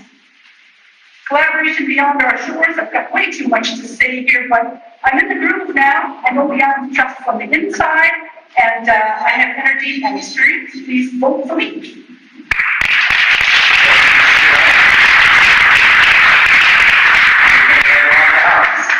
All right, so my name is Alex Jurgensen. Just very simple for my email, alex.jurgensen@outlook.com. If probably my biggest regret was the campaign not putting that in the initial campaign statement, because a lot of people have asked, so there we go. I myself have been coming to Bowen since 1999, so I most of my summers here. I've been working on Bowen since 2010. Most of the time we're first commuting, where a lot of you go out to the city. I came in for work, commute, sometimes for work, and also quite often volunteer in the community. I found Bowen to be a very welcoming community where I was actually treated like a human being, and that left me with a very big impression of the place. One of the things that I think that we can do when it comes to Bowen Island is ensure that we don't lose the diversity. Many folks are in danger of having to leave the island due to things like affordable housing and the rising cost of living. And we need to do something to address that. Because we don't want to become, as Andrew said earlier, a socioeconomic monoculture. I, for myself, moved on from Bowen finally in 2020 through fortuitous circumstances I was able to get a rental. But that is not the case for everyone, and the search for that was long and hard to begin with. So I want to thank all of you for being here tonight, and I want to invite you guys to vote and to vote for diversity.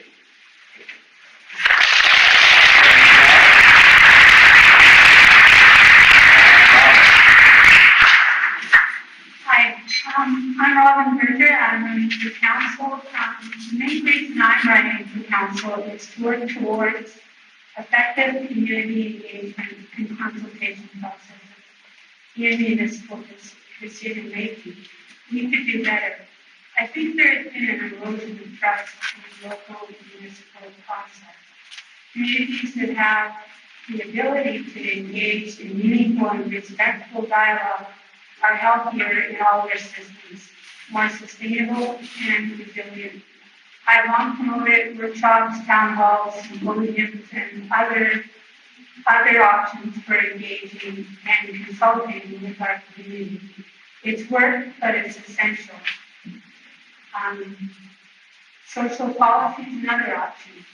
The other aspect of our consultation process needing work, in my view, is at the municipal level during council and committee meetings. I think we could use more inclusive, equitable representation. I would also like to see more ongoing fiscal responsibility and restraint on council and ongoing social and environmental protection. Another key reason I decided to run for council is due to lack of housing supply for all our residents. Our housing crisis has only worsened in recent years. Too many islanders are displaced, forced off, or face insecure tenure. I want to once again make distinctions between myself and other candidates, as I don't want to make election promises that cannot be delivered. Housing is a complex issue, a long-term commitment. I've lived on Bowen for over 30 years as a renter. I volunteered in housing while I've lived here. My MA academic work in community psychology involves housing affordability, housing policy, and utilizing local research.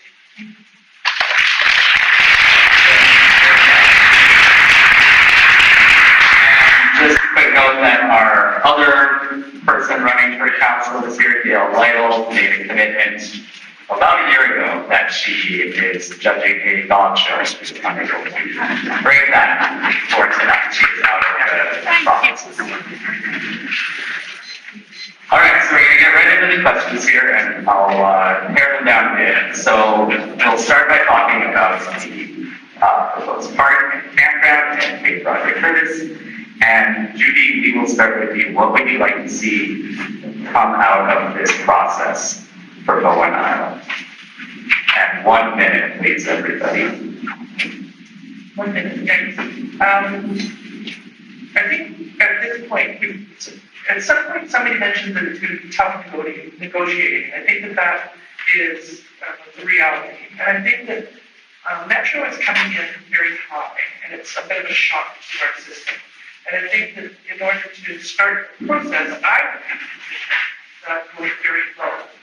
So I think at this point, it's fair to say no camping, and then we start negotiating from there. Because I don't think that there should be any negative effect on Bowen. It's beautiful, that's why everybody wants to come here. We have a community, and we don't want to have a lot of destruction of all various parts of that, like the traffic, like the air, all the business. So if it's a negotiating stance, I think that that's a reasonable place to start. And then we have to figure out all the amenities that we need if it were to work. So somehow or other get people out of their cars.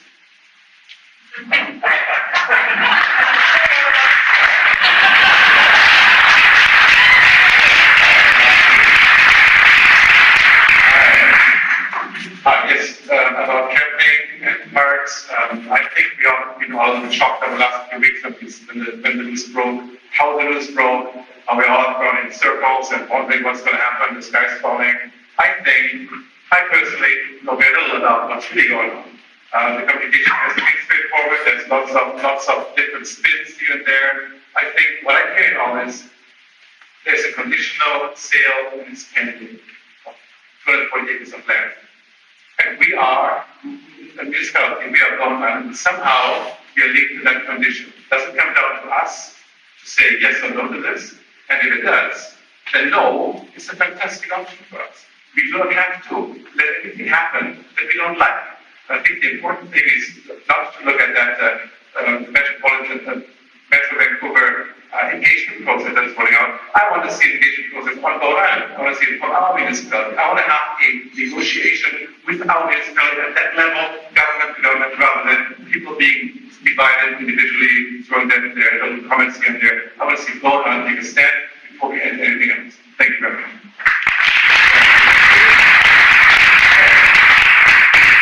Yeah, I'm actually fairly positive on the park. I think think there's a lot of opportunities here. Looking at the OCP actually promotes Bowen as being a very green place. I'd like to sort of play up on that. This park that we did when we talked to GPR, the Metro on this one, we didn't ask for the greenest park ever. I think they're aware of the certain situations. I think they're asking for the camping. I mean, I think there'll be some camping, but cars, no, there's no room for cars. So there are other options to get to them. You can bicycle, you can walk, you can cycle, or you can take a shuttle, you can kayak in. This is a park that should be considered very, very green. A vital part of the Salish Sea thing. I think it's good. I think GPRD is aware of this, but they're already committed to looking at a parkway. They're already looking at options for a second thing. It's good.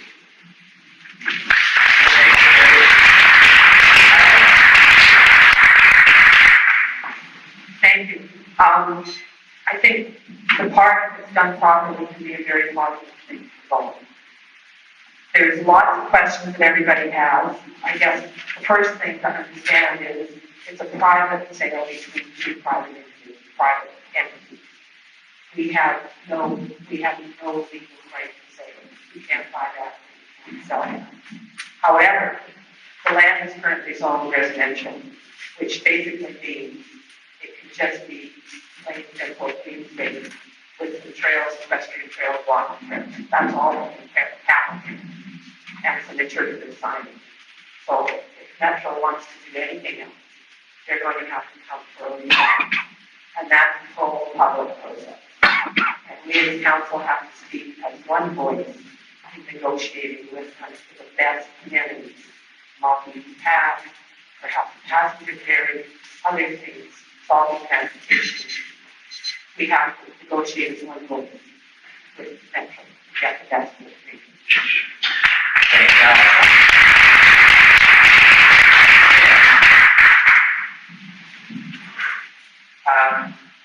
So, park, I think it's an unfortunate distraction at this point, taking us away from what I would call more important priorities. That said, I think the whole process of what happens to the park proposal is an opportunity for us to redefine, and I really mean redefine, our relationship with Metro Vancouver. Metro Vancouver Parks control a great deal of land on this island, and land is actually the only solution I can see to many of our issues. So we need to negotiate, as everyone said, we can't stop the sale. Let's get the sale done so we know we're negotiating on something that's real. But then we have to negotiate hard to make sure Metro Vancouver, if they want to have this park, first resolves all the issues that it's going to raise. And they've been mentioned, traffic, great, we can get 2 more passenger water taxis and get them closer to the part of the driving across the island. But can we really do that? I think we can put that to Metro Parks. Thanks, Tim, for your answer.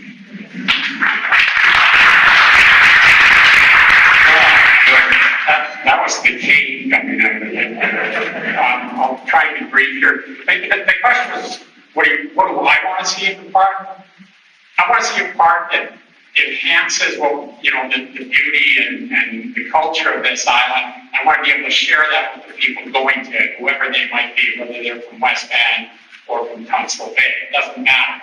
We want to be able to share that with everybody else. But how do you get that? Well, before I personally would put my name on it and say, let's do this park, I want to see a serious plan that says, here's exactly what's going to be there. Here's the number of campsites. Here's how we intend to get people there. Here's who's going to police it. Here's how fire patrolling will work. Here's who's going to regulate it. Who's going to enforce things. I haven't seen any of that. Some of that may exist. I haven't seen enough of that yet. We need a firm, concrete plan that everybody in this room, everybody watching, is agreeable to and understand. That's the first thing we got to get to. Thanks.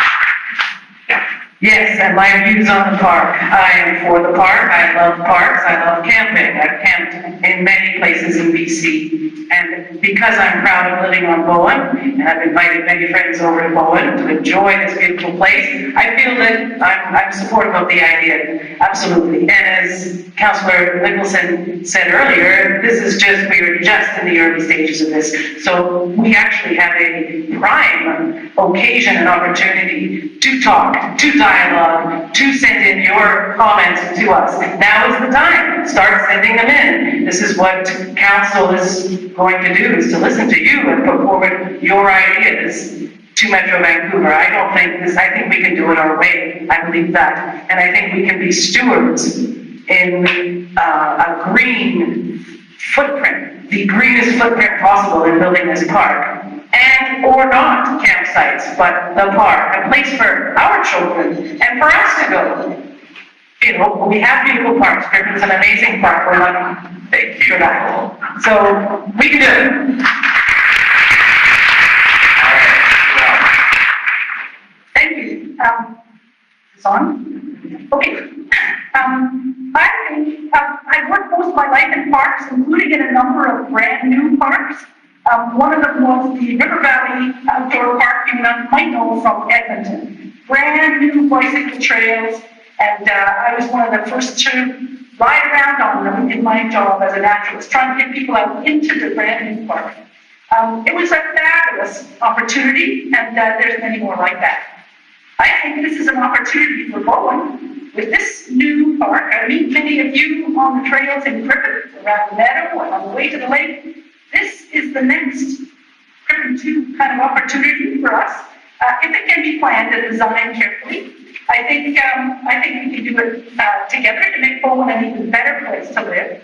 A greener place, a more sustainable place, a place with some coastal protection, and a place that fits within our official community plan.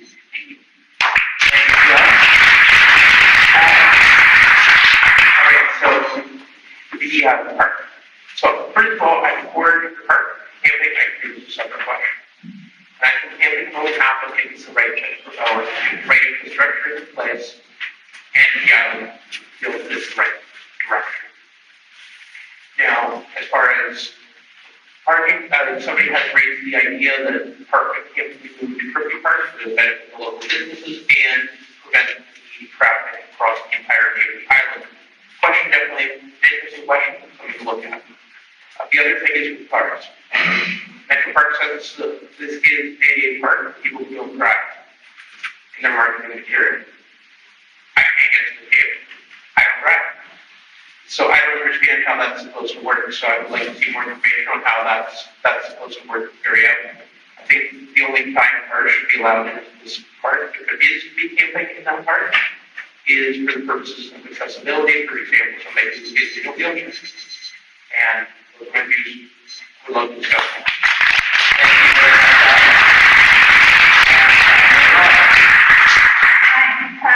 I think that that scenario is park protection for the CRC lands and no campgrounds due to all the related impacts, water, very increased traffic, roads, etc. At this point, with the available information I'm aware of, much of the details have not yet been determined. This to me seems another example, in my view, of community consultation processes not going well. Without information, there's an inclination to speculate outcomes, particularly based on past experience. It's unknown at this point what a best result could be based on the current state of the proposal and what the proponents' end game will be. I think our community has not been represented well in this process to this point. I'm concerned about the implications of an option for a no to campgrounds for our community. Thanks. Thank you, Robin. And we're going to work our way back to Judy now for the tourism questions. So Judy, how would you make sure tourism benefits all of Bowen and doesn't overwhelm our infrastructure and amenities? I think there's really gentle tourists, and there's some that are, a notion that we need to concentrate on to attract. And I think the people that come over for the walks around the park, the equipment, the arts festivals, and photography, and all of the light-handed attractions are the people that we can and should be supporting. And I think that what we found here is that we can get a real good night's sleep, we can wake up in the morning and hear the birds song, and that we can become a neighborhood of people that are friendly. And I think that the more that we can help people from the city understand those kinds of values, that that's the benefit that we can give to other people that visit. And I think that the more that we can, and that's a sustainable model in terms of, against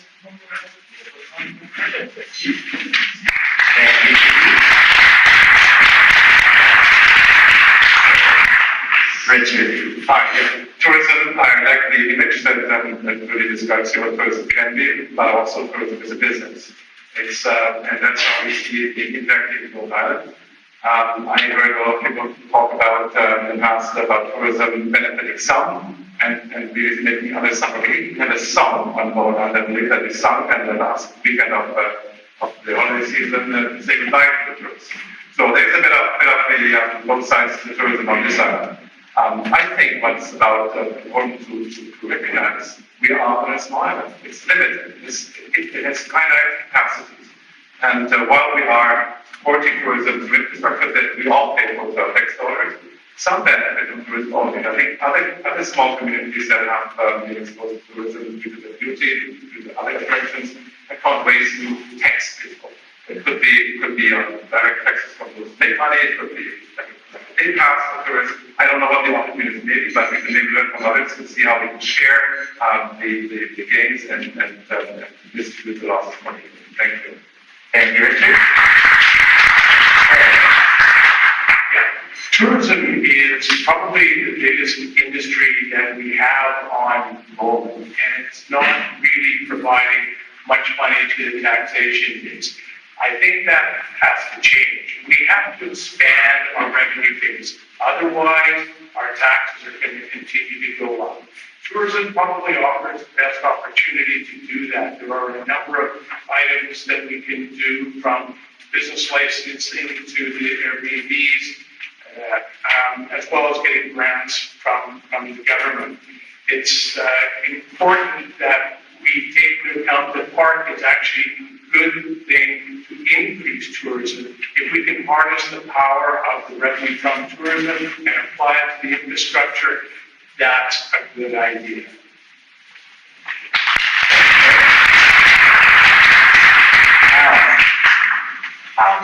So tourism has always been a part of the Bowen economy. I'm thinking of the Union Steamship days, and Marie probably remembers some of those. And where boatloads of tourists came over for the day, and the area now behind the little blue cottage was full of cottages. So tourism is a bit of in our history, but we need to manage tourism, which Tourism Rhode Island is trying to do through the info center. The other thing, business licensing, all the tourism operators have to be licensed. And under the community charter, your fees and charges for offering a business license, for example, or a building permit, they can only recover the cost of providing that service. It's not a profit center. However, we should go back, as I think Maureen suggested earlier, to try and get the MRDT back and set up. That's going to give us money for infrastructure and for affordable housing. Thank you, Allison.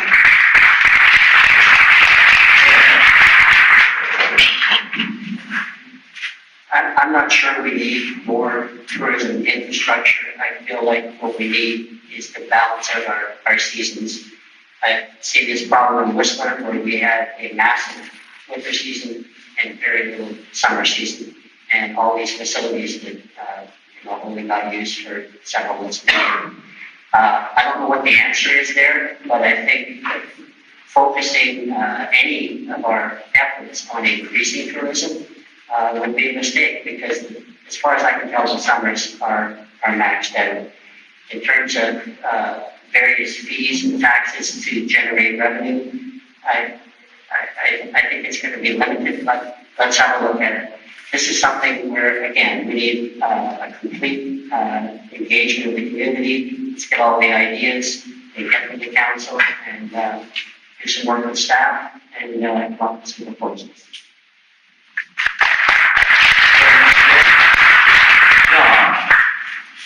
One of the good things about being in the middle is that you get time marshaling your thoughts, but the bad thing is that people have already said things that are really smart.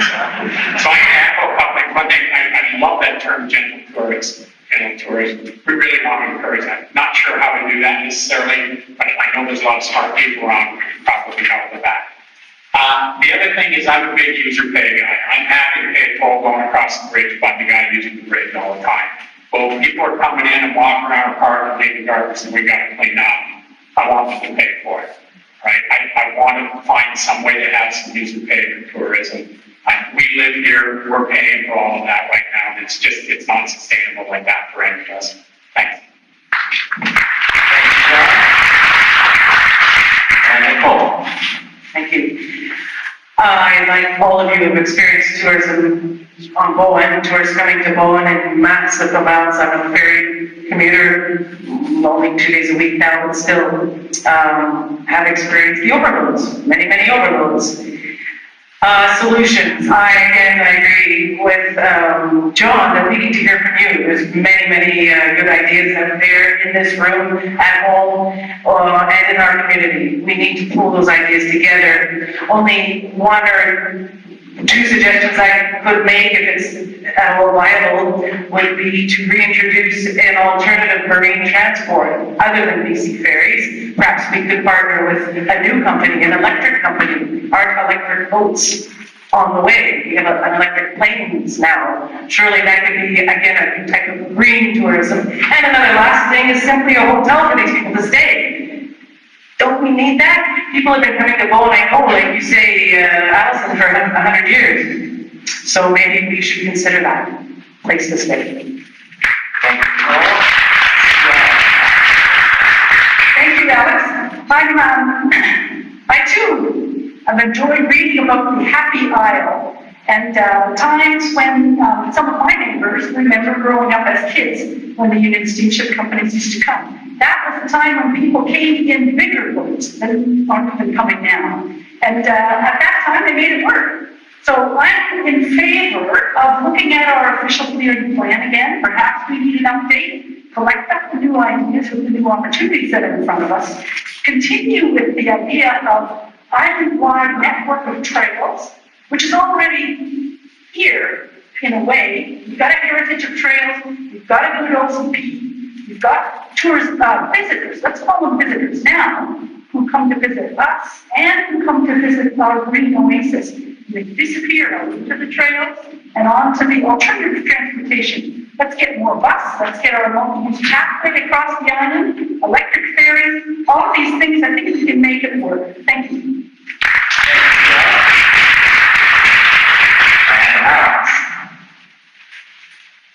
All right. So tourism, I think definitely we can agree it needs to be managed in some way. We cannot have tourism affecting things like the ferry, affordable housing, and the environment to the levels that they are, and have that be sustainable. There needs to be some changes made.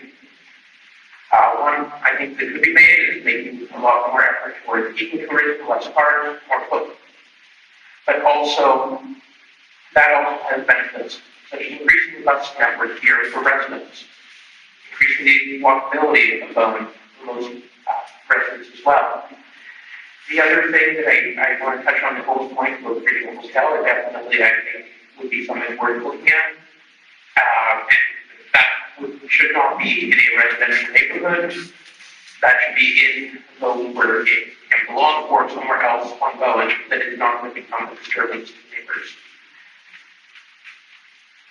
And I think the last point. Thank you, Alex.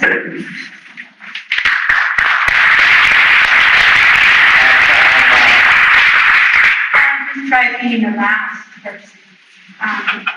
Balance for tourism is maintaining economic growth and ensuring environmental protections.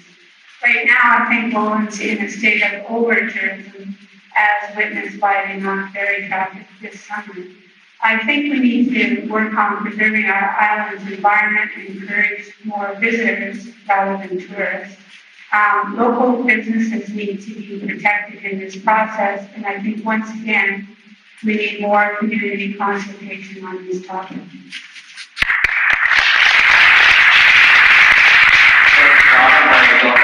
Last first this time. And I will now split you into groups of 5 to get you through a few more questions before we go.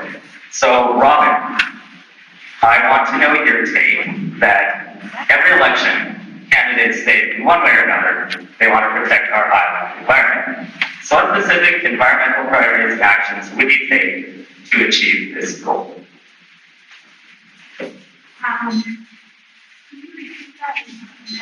So what will your environmental priorities be to protect our island environment? Personally, I think we, last councils have done a pretty good job of preserving our environment with the biosphere regions protections, field grass, tree island stress. And I would also want to continue utilizing and accessing resources through the Island Trust. And so on that topic, I feel like Bowen's doing a reasonable job to continue our efforts. Thank you, Robin.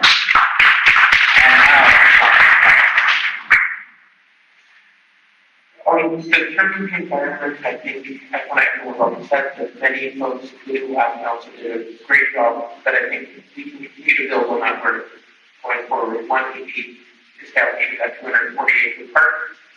On Cape Curtis with camping, as I've said before, is a separate question altogether. And I think it's also important to really look at how can we best make the island reducing its carbon footprint. So does that mean more passenger ferries perhaps to help lighten the load of the capsule and to get a bigger ferry on that route? Does it mean something else? And this is where I think we can really learn from a lot of you right here today, a lot of you at home watching this as well. And public engagement for me is key with many of these issues. Thank you, Alex.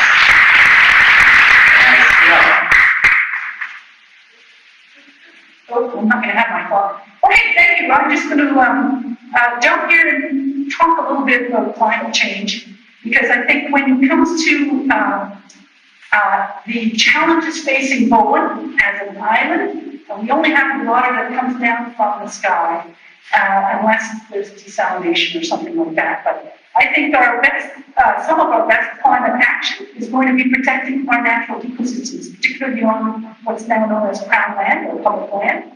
I think we can start seeing our forests as a sponge to soak up the winter rain so that it slows down and trickles into the creeks and into the wells in the summertime.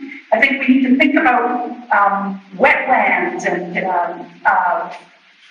forests and creeks and things, and what ecological services do they provide?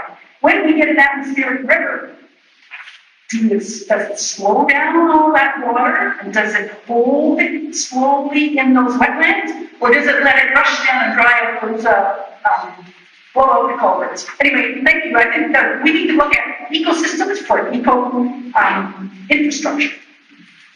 Thank you, Scott. I'll be brief. It relates again back to the point of perhaps an electric marine vessel, but also on island I could see going forward. And maybe electric isn't the answer. Maybe there's new hydrogen. I'm not an engineer, I'm a musician, but there are several engineers here and water engineers, even all forms of informed people who can help with this topic. But I can see us having a green shuttle and a more frequent shuttle that not just follows the ferry, but does traffic people around, or even a sort of Uber system that's green, that's electric. I think we need to stop that ferry traffic or the amount of what we call traffic on Bowen. Nothing like the city, but still, there's a lot of it, and I think we can do better on that. That would be my suggestion. Electric vehicle transportation. And on the subject, finally, John. I think there's a few things we can do, or that I would personally want to see us take the lead in. I think we want to limit a lot of usage of travel vehicles, and not necessarily sure how that happens. I think there's some education of our visitors that's absolutely necessary, and whether that's just by running things through them on the ferry, or signage and just education, kiosks, anything along those lines would certainly help. The Islands Trust, I think, is a valuable asset that certainly helps us protect, and we should support that. I think we want to make sure that all development on the island is taken with, through a lens of the environmental impact that it has.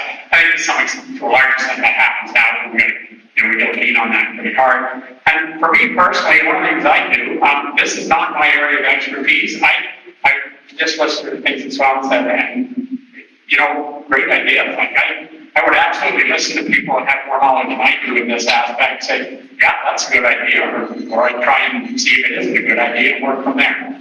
Thanks.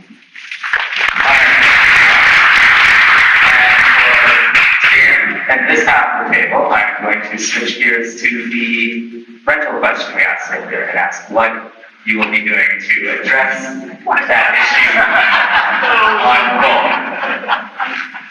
So, rental housing? Yes, so how will you be working to address that issue on Bowen, the lack of it in the next couple of years? Okay, well, housing, and I don't think it's just rental housing. Part of our housing problem is, a big part of it is that we have more than 90% single-family homes on this island. And when I first came here in 2006, I suggested, why don't we stop rezoning for single-family homes? Why don't we only rezone for what we desperately need, which is townhomes, multifamily condos, and consolidate that around a walkable area around the cove, and actually develop our beautiful seaside village. And that, to the last question, that would help protect our environment by not expanding out into it any more than we already have. How do we create the rental housing? I have a whole toolkit of how we did that in Whistler. I don't have the answers for here, but I certainly have the toolkit to convene the conversation and work with council and work with the community to come up with some answers. Because if we don't do that, we're going to see real degradation of our community in terms of this diversity. Thank you, Tim.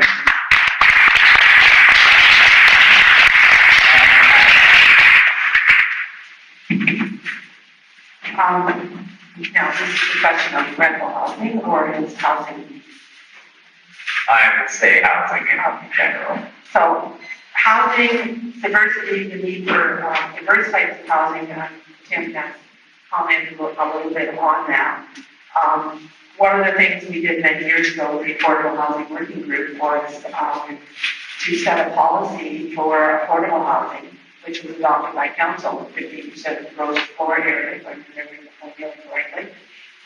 When you're doing a new development, it must be, now this is a rezoning, it's not a building permit type development, should be for affordable housing. And that's produced affordable housing and housing agreements. Belterra is an example of a diverse type of housing. I'll disagree with Tim a little bit on location. Because we have a bus route across the island, and Cow Point is also an area that is designated for a variety of styles of housing. So I would really support us having diverse housing, affordable housing, and rental housing. I like Tim's idea. I think it's a good idea to sort of congregate housing, multifamily dwellings, and diverse dwellings around the Cove area. Every development that goes outside of the Cove area is built with a two-car garage. That's 2 more cars. and you just multiply it by the time, that just increases the pressure on the ferries. What we have to do is reduce the number of cars coming onto the island with the dwellings, also with the tourists. If we can lower the cars, that would help a lot.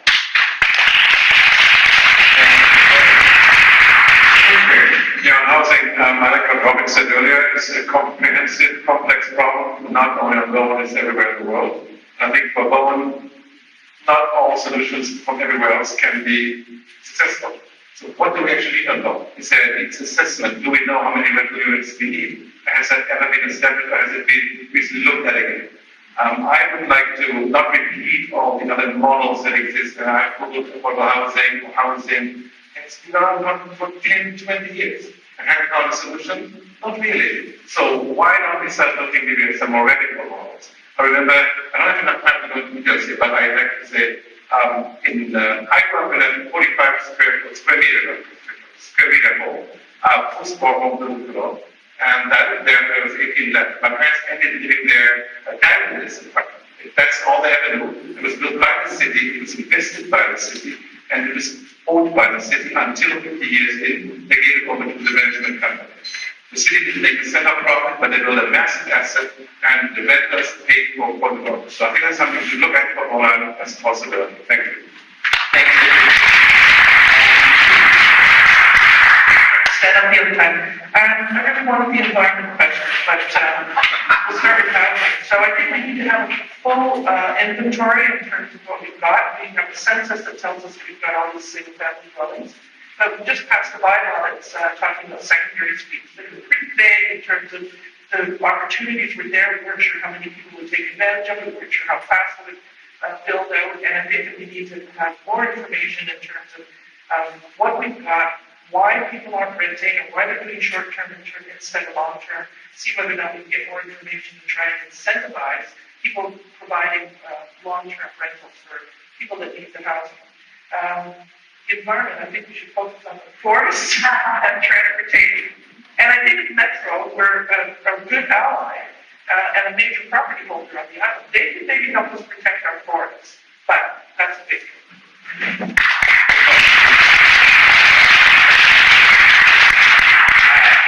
Slow down for one more time. We're going to go back to Robin, and I want to know how you would take on healthcare issues over the next 4 years. What will your priorities be? 1 minute. Yes. 1 minute, please. When it comes to healthcare on Bowen, how that is developed. I personally have worked a little bit in healthcare on Bowen, providing home support and taking training. So also my younger son is he's a frontline worker, and so I'm familiar with the staff shortages and the issues around providing home care or healthcare support on the island. I think we could come up with additional planning around how to develop our healthcare system here. It seems like there's issues with ambulance and paramedics care. The community paramedics program has been pretty successful, so I think we could continue to develop that program. Thank you. All right, thank you, Robin. And Alex. Right, so when it comes to health care, I think there's a couple of different things at play. One is the ambulance service. I think we need to advocate to make sure that they take care of is important. Another part is aging in place. And once we get older, it's interesting to look at the models that help with both healthcare and affordability. I look at the East Coast where a lot of seniors are incentivized to build themselves a suite, able to previously their family home, and have young families come in and help them out as well. We got kind of dual cover both of those as to look at, whether it's right to vote or not. I think it's a valid question to look at. But and the last one is ensuring that we can attract the right folks into the healthcare space here on the island. And make sure that it's an attractive place for them to come and eat. Thank you, Alex. Thank you, and thanks everybody for sticking with us. I think we're running out of time. I think that providing healthy options for people to get around and to live healthy lives, whether it's here at the school and playgrounds that we're developing in different parts of, or helping develop, the West Side Playground, for example, is going to open up, so that the active lifestyle, making community lands available for the health center, for example. I think we've been doing our best as council to help with the senior supportive housing to get that off the ground. The charity has been working so hard on that. Caring Circle is in a municipal building, and we're supporting them that way. And I think we could be doing more for helping seniors age, or anybody who needs help, medical help in their home. How does the health care get to them? How do they get to the health care off the island? Thank you. I echo those thoughts too, Sue and Alex, in regard to aging in place. This is an issue, I think, for all of Canada, probably. It's just the nature of the demographic of this population. So I think we have to be careful, very careful, and attentive to the needs of our seniors and how that will look in 10 years, in 15 years, in 20 years. Is it fair to have people move off the island because they don't have the comforts they had before?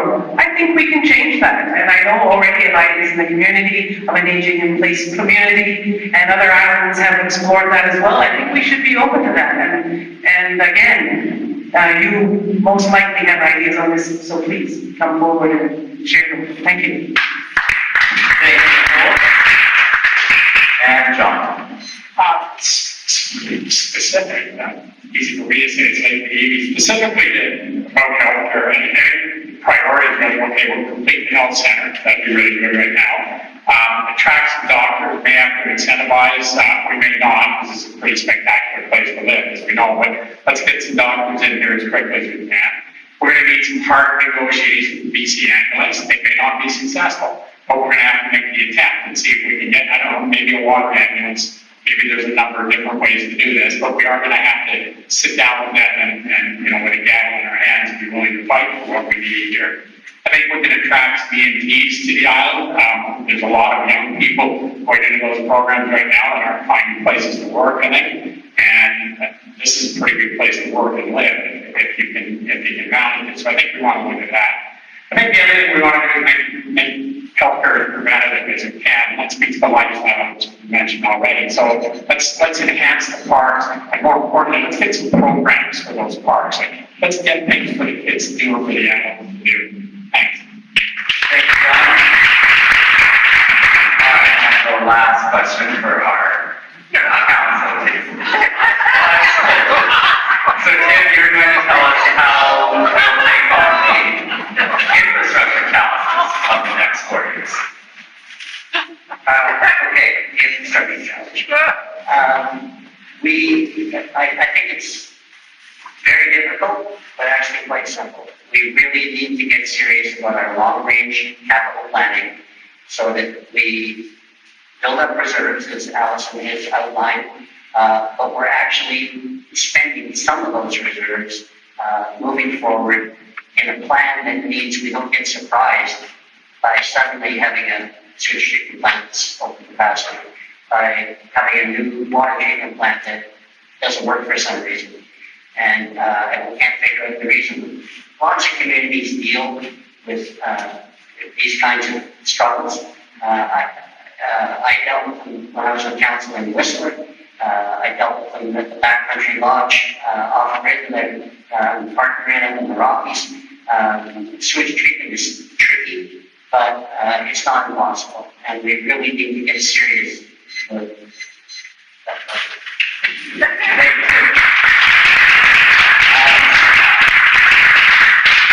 Given this infrastructure. Yes. Darn, I had a nice comment about the ambulance service, which I couldn't do anyhow. In talking to BC ambulance people at WVSB, We have been approved for what is called an alpha ambulance, which means 24/7 fully staffed at regular rates. Problem is, they, like most other entities these days, don't have enough staff. And recruiting people to come over here is not an easy task. So hopefully, we're approved for it. Now all we have to do is go get the staff to be here. Infrastructure, my big point is we need our asset management plan. Shale's laughing at me here. And we need to know what our assets are, what the state of it is, and then we can plan for their replacement and improvement. Thank you, Allison. Great.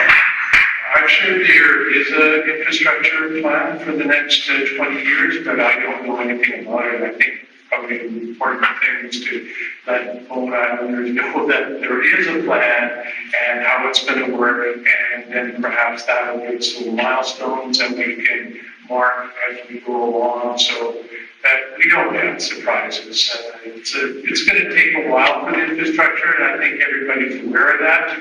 But I think a lot of people are afraid there is no plan, and it could blow up in the next day or two. So I think communication from the community to the population to tell them that it's going to be okay is really important. Thank you very much. Yes, asset management plan is the word. It has the word asset management and planning. It's good to have a plan, but we have to also manage it. We've seen little of that in the past. Past few years, we've seen failure of management. I think it's important to look at that as a real cold line rather than being nice and flip over that. We have had some real failure in managing our assets. I think we have to look at that. But I think it's a disgrace that the water system for Sligo has not been improved. It's still yellow. I still see pictures on the BIE Facebook. Maybe not representative, but definitely shocking. I think people live in $1 million homes, sell for $2 million, and have no water supply. That's not the result of careful planning. It's a result of neglect and not managing our projects correctly. I think we also have a problem managing the contractors. The contracts that we have there's cost overruns, there's delays, there's kind of an explanation, but nothing of that is really convincing. Nothing of that has been addressed hard and hard, like we have to keep this thing running better than that. Thank you. Thank you. Okay, I think that in terms of all the infrastructure challenges, we know that there's some on the table now. I don't know that we can necessarily predict what's going to happen with the climate crisis and whether or not we're going to be severely impacted from that. So roads, bridges, water, storm sewers, all of that. And it could be quite expensive. So I think that we have to figure out what's the planning for emergencies. What is the worst case scenario, and how do we make sure that we're protected from that? I think that there's figuring out. The other thing that came up with the sewage outfall and the crisis that happened with that was suddenly there was an island-wide policy, and I don't know that that's a written policy, and if it is, I don't know that it's been discussed widely. So I think that we're all going to take responsibility for infrastructure costs. We have to understand what that policy is, when it gets called into play, and what it's going to cost us. And I think basically we're amateurs in this, and we need to get a whole lot more citizen science involved so we can make better decisions.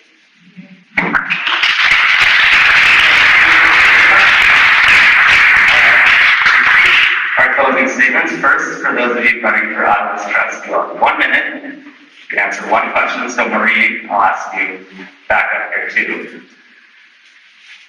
And we will start with Sue Ellen. So, running for Adam's Trust, presumably you all see some value in it. So how do you think, can we pass it? Thank you. Okay, the question is, how do you feel Bowen benefits from being in the Islands Trust, and how would you like to see the relationship evolve moving forward? 1 minute, please. Thank you. I think from the inside now, I can say that there are lots of benefits to Bowen from belonging to the Islands Trust. That's not to say that Bowen is currently using all the tools. It's been 20 years since we've been clearly visible, since the trust has been clearly visible in our community. So I have a whole A to Z list of benefits on my website, SuronPass.ca. You can find them there. I can't go through them all in under a minute. But I will say, I relish the opportunity to work more with those tools and resources from the Islands Trust, including the Federation of Other Islands, that we can help each other. I want to be involved as changes are made in the trust policy statement, which is a protective umbrella over all of the OCPs, and public participation will be part of that. And I want to make sure that Bowen is well represented at the Islands Trust. That's it. Thank you. Hopefully. Thank you, Scott.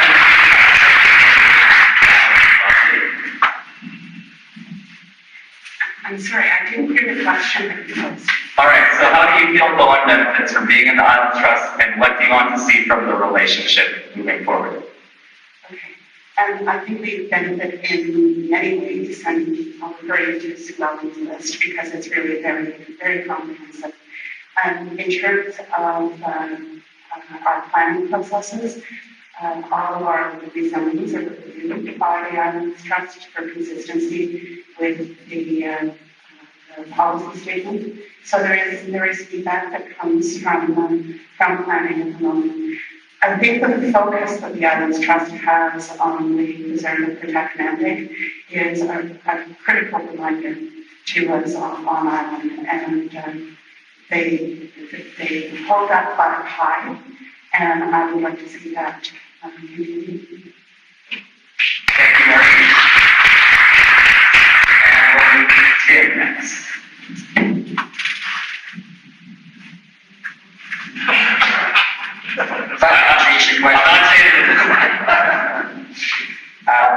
I completely support the preserve and protect mandate established by the Islands Trust and the province in 1974.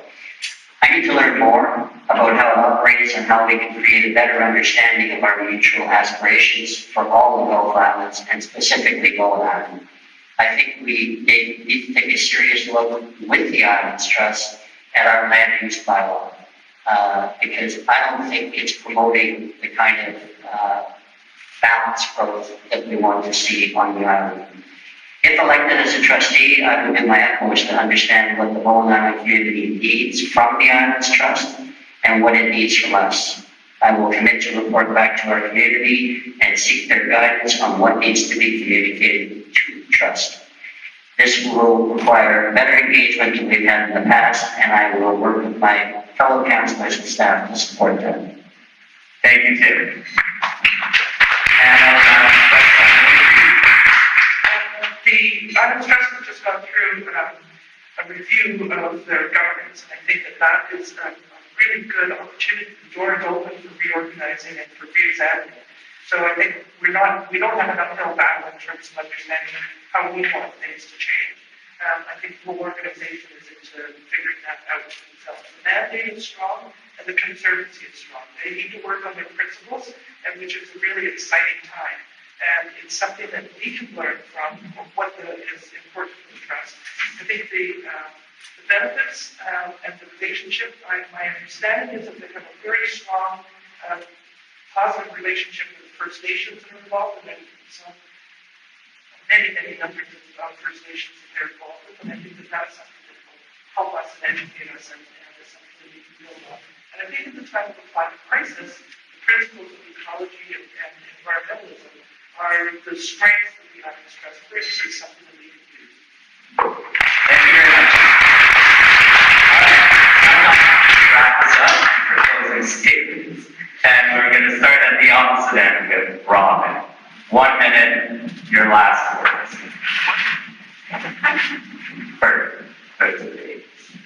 Effective municipal decision making and community consultation processes are a main reason I'm running for council. Mitigating past concerns is a big part of the next council. More inclusive and equitable representation is needed in municipal decision-making.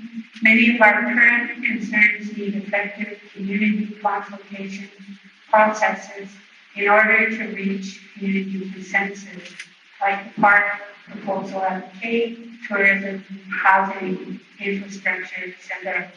Our housing crisis needs more options than birds on lot 3 and employee housing. A range of housing is important to our community health because it allows us to fill the gaps in our housing crisis and promotes economic and financial growth for Bowen. Housing is an interdependency and a long-term priority. Check out my information on the BIM website or listen to my podcast with the amazing Don. Thank you very much, John. Sorry, so, I myself, particularly, I was looking for one to say it again. And I believe the municipality, in a lot of ways, is like a nonprofit rather than a business. It needs the way it operates. A few things that are important to me are financial transparency, working together as a team, and most of all, community engagement. Because after all, we're here for what you guys want going on the corporate. We're here to help in the decision-making process, but ultimately, the island should be deciding what happens. And so I'd like to see more additional community engagement opportunities going forward, more transparency, and definitely want to reiterate diversity, the importance of diversity, because when diversity is included, more ideas will be generated and more unique solutions can be found when sometimes it feels that there aren't. Thank you.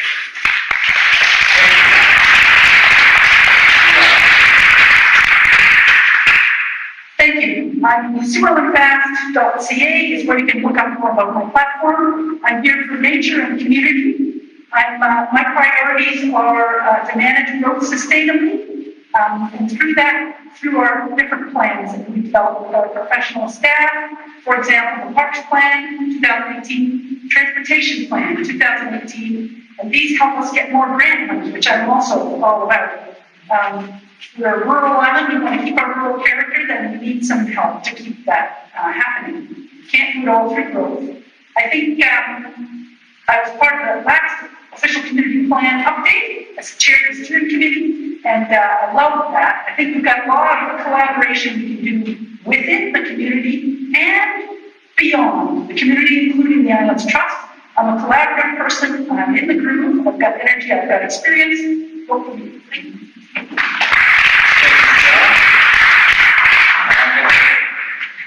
Thank you, Bowen, for coming out today and for listening online at home. Bowen needs you to engage, and I appreciate your caring and consideration in all of these issues and of your community. This is vital to a healthy community, is participation. So, point form, key words or ideas. I'm someone who will say no to negativity. I don't find that productive. I'm someone who collaborates. I do not like disrespectful conflict. I think we can be about that, and I've seen that executed in our community already. Let's keep trying for that. Collaboration with council members. I find here today at the table, the word collaborate has been used, and also in the comments made from Belterra, which unfortunately I couldn't attend. I heard that over and over again. Collaboration. This is a good sign. It's a good, healthy sign. So I think we're all in the right direction. I support collaboration, dialogue, have an open ear, and communication is the key. Thank you.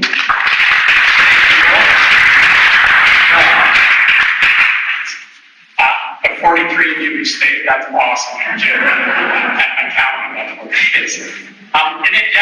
In a general sense, some of the things that I think I'd bring to a position like this, an absolute genuine desire to be involved in helping Bowen move forward in whatever direction we choose to go. I mentioned I'm a newbie, but I think in that sense, I can bring a point of view, some clarity maybe that's unencumbered by previous history and perhaps by previous grievances and issues that we've seen in the past. I think a clear understanding to hear you. You may not get what you want, but you're absolutely going to be heard if you want to speak with me. I can guarantee that. And a willingness to make decisions. I'm always willing to make decisions. I'm willing to stand by them and be accountable for everything that I do.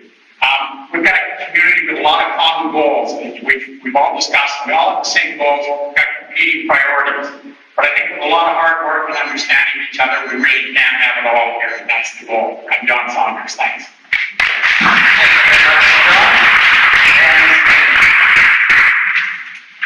I think Bowen Island is at the crossroads. I think we've just let things evolve the way they evolve, and the challenges that we've left behind, a lot of people who were very important to us in the past and can't be involved anymore, basically due to affordability not being able to live here. I think we need to find a way to move back towards that balanced community that was here, I think 15, 20 years ago, maybe more. And I think land use and rezoning are the tools that we have to control our future.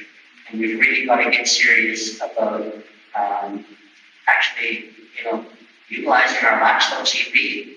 But what was in there really made sense. We need to hone it down to something that's reasonable, that we can actually digest, set our priorities, and start taking action. And those actions have to do with land use, and I think that has to do with negotiations with Metro Parks.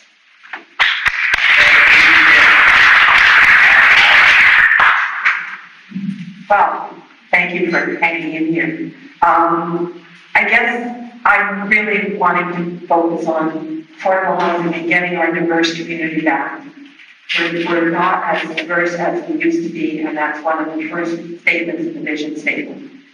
I got a well-established record of doing my own research and being thorough.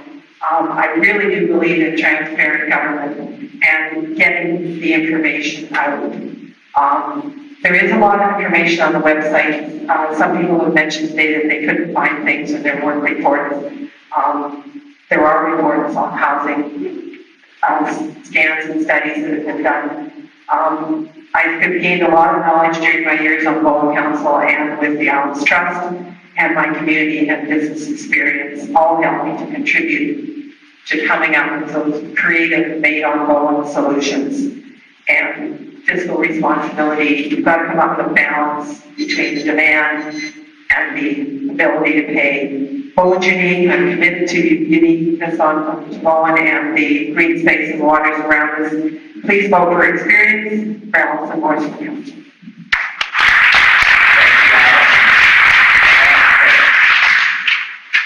I'd like to remind people that the taxes are continuing to rise. I think it's important that we expand our tax base. I think probably the best way of doing that is through tourism, and by doing that, promoting green tourism to Bowen, meaning less cars. I think GVRD Park, I think that can work to our advantage. We can leverage them to help us make the parkways, the walkways, and perhaps to offer a possibility of income coming from the park as those people are actually renters on the island.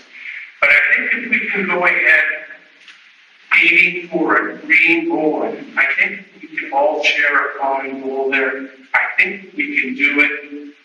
Great McDonald, vote for me, it'll happen.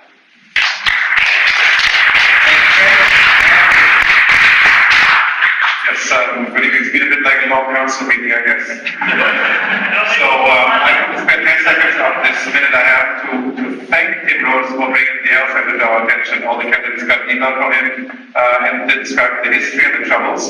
And I think it's kind of a story. I don't know if all of you know it, maybe we can make it more public, but it's the history of miscommunication, broken down communication in the community.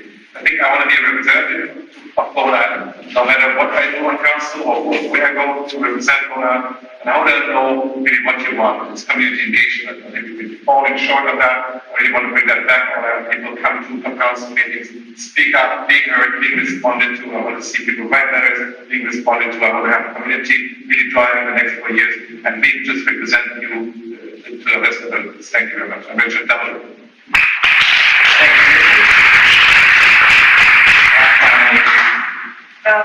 Okay, bottom line, your vote matters, so everybody needs to know before we've had some close calls in our elections. I think that the beauty of this place it nurtures and supports the people that are involved. You've been here, some of you for 5 hours, that's STEM, that's curiosity, that's patience, that's listening skills, and that's the kind of community that I'm really excited by all of this. I've always been a political geek, so all of these conversations are exciting and fun and interesting. And I'm really looking forward to being part of the committee that tries to work through some of these Gordian knots and figures out some things and comes up making some of these solutions or better ways of doing things and working with all of you and getting more conversations so we come up with all sorts of good experiences. So I want to try and match your commitment. I want to try and match your stamina and patience and your listening skills. And I think that whoever gets on, it's going to be really interesting 4 years for my otherwise quiet retirement.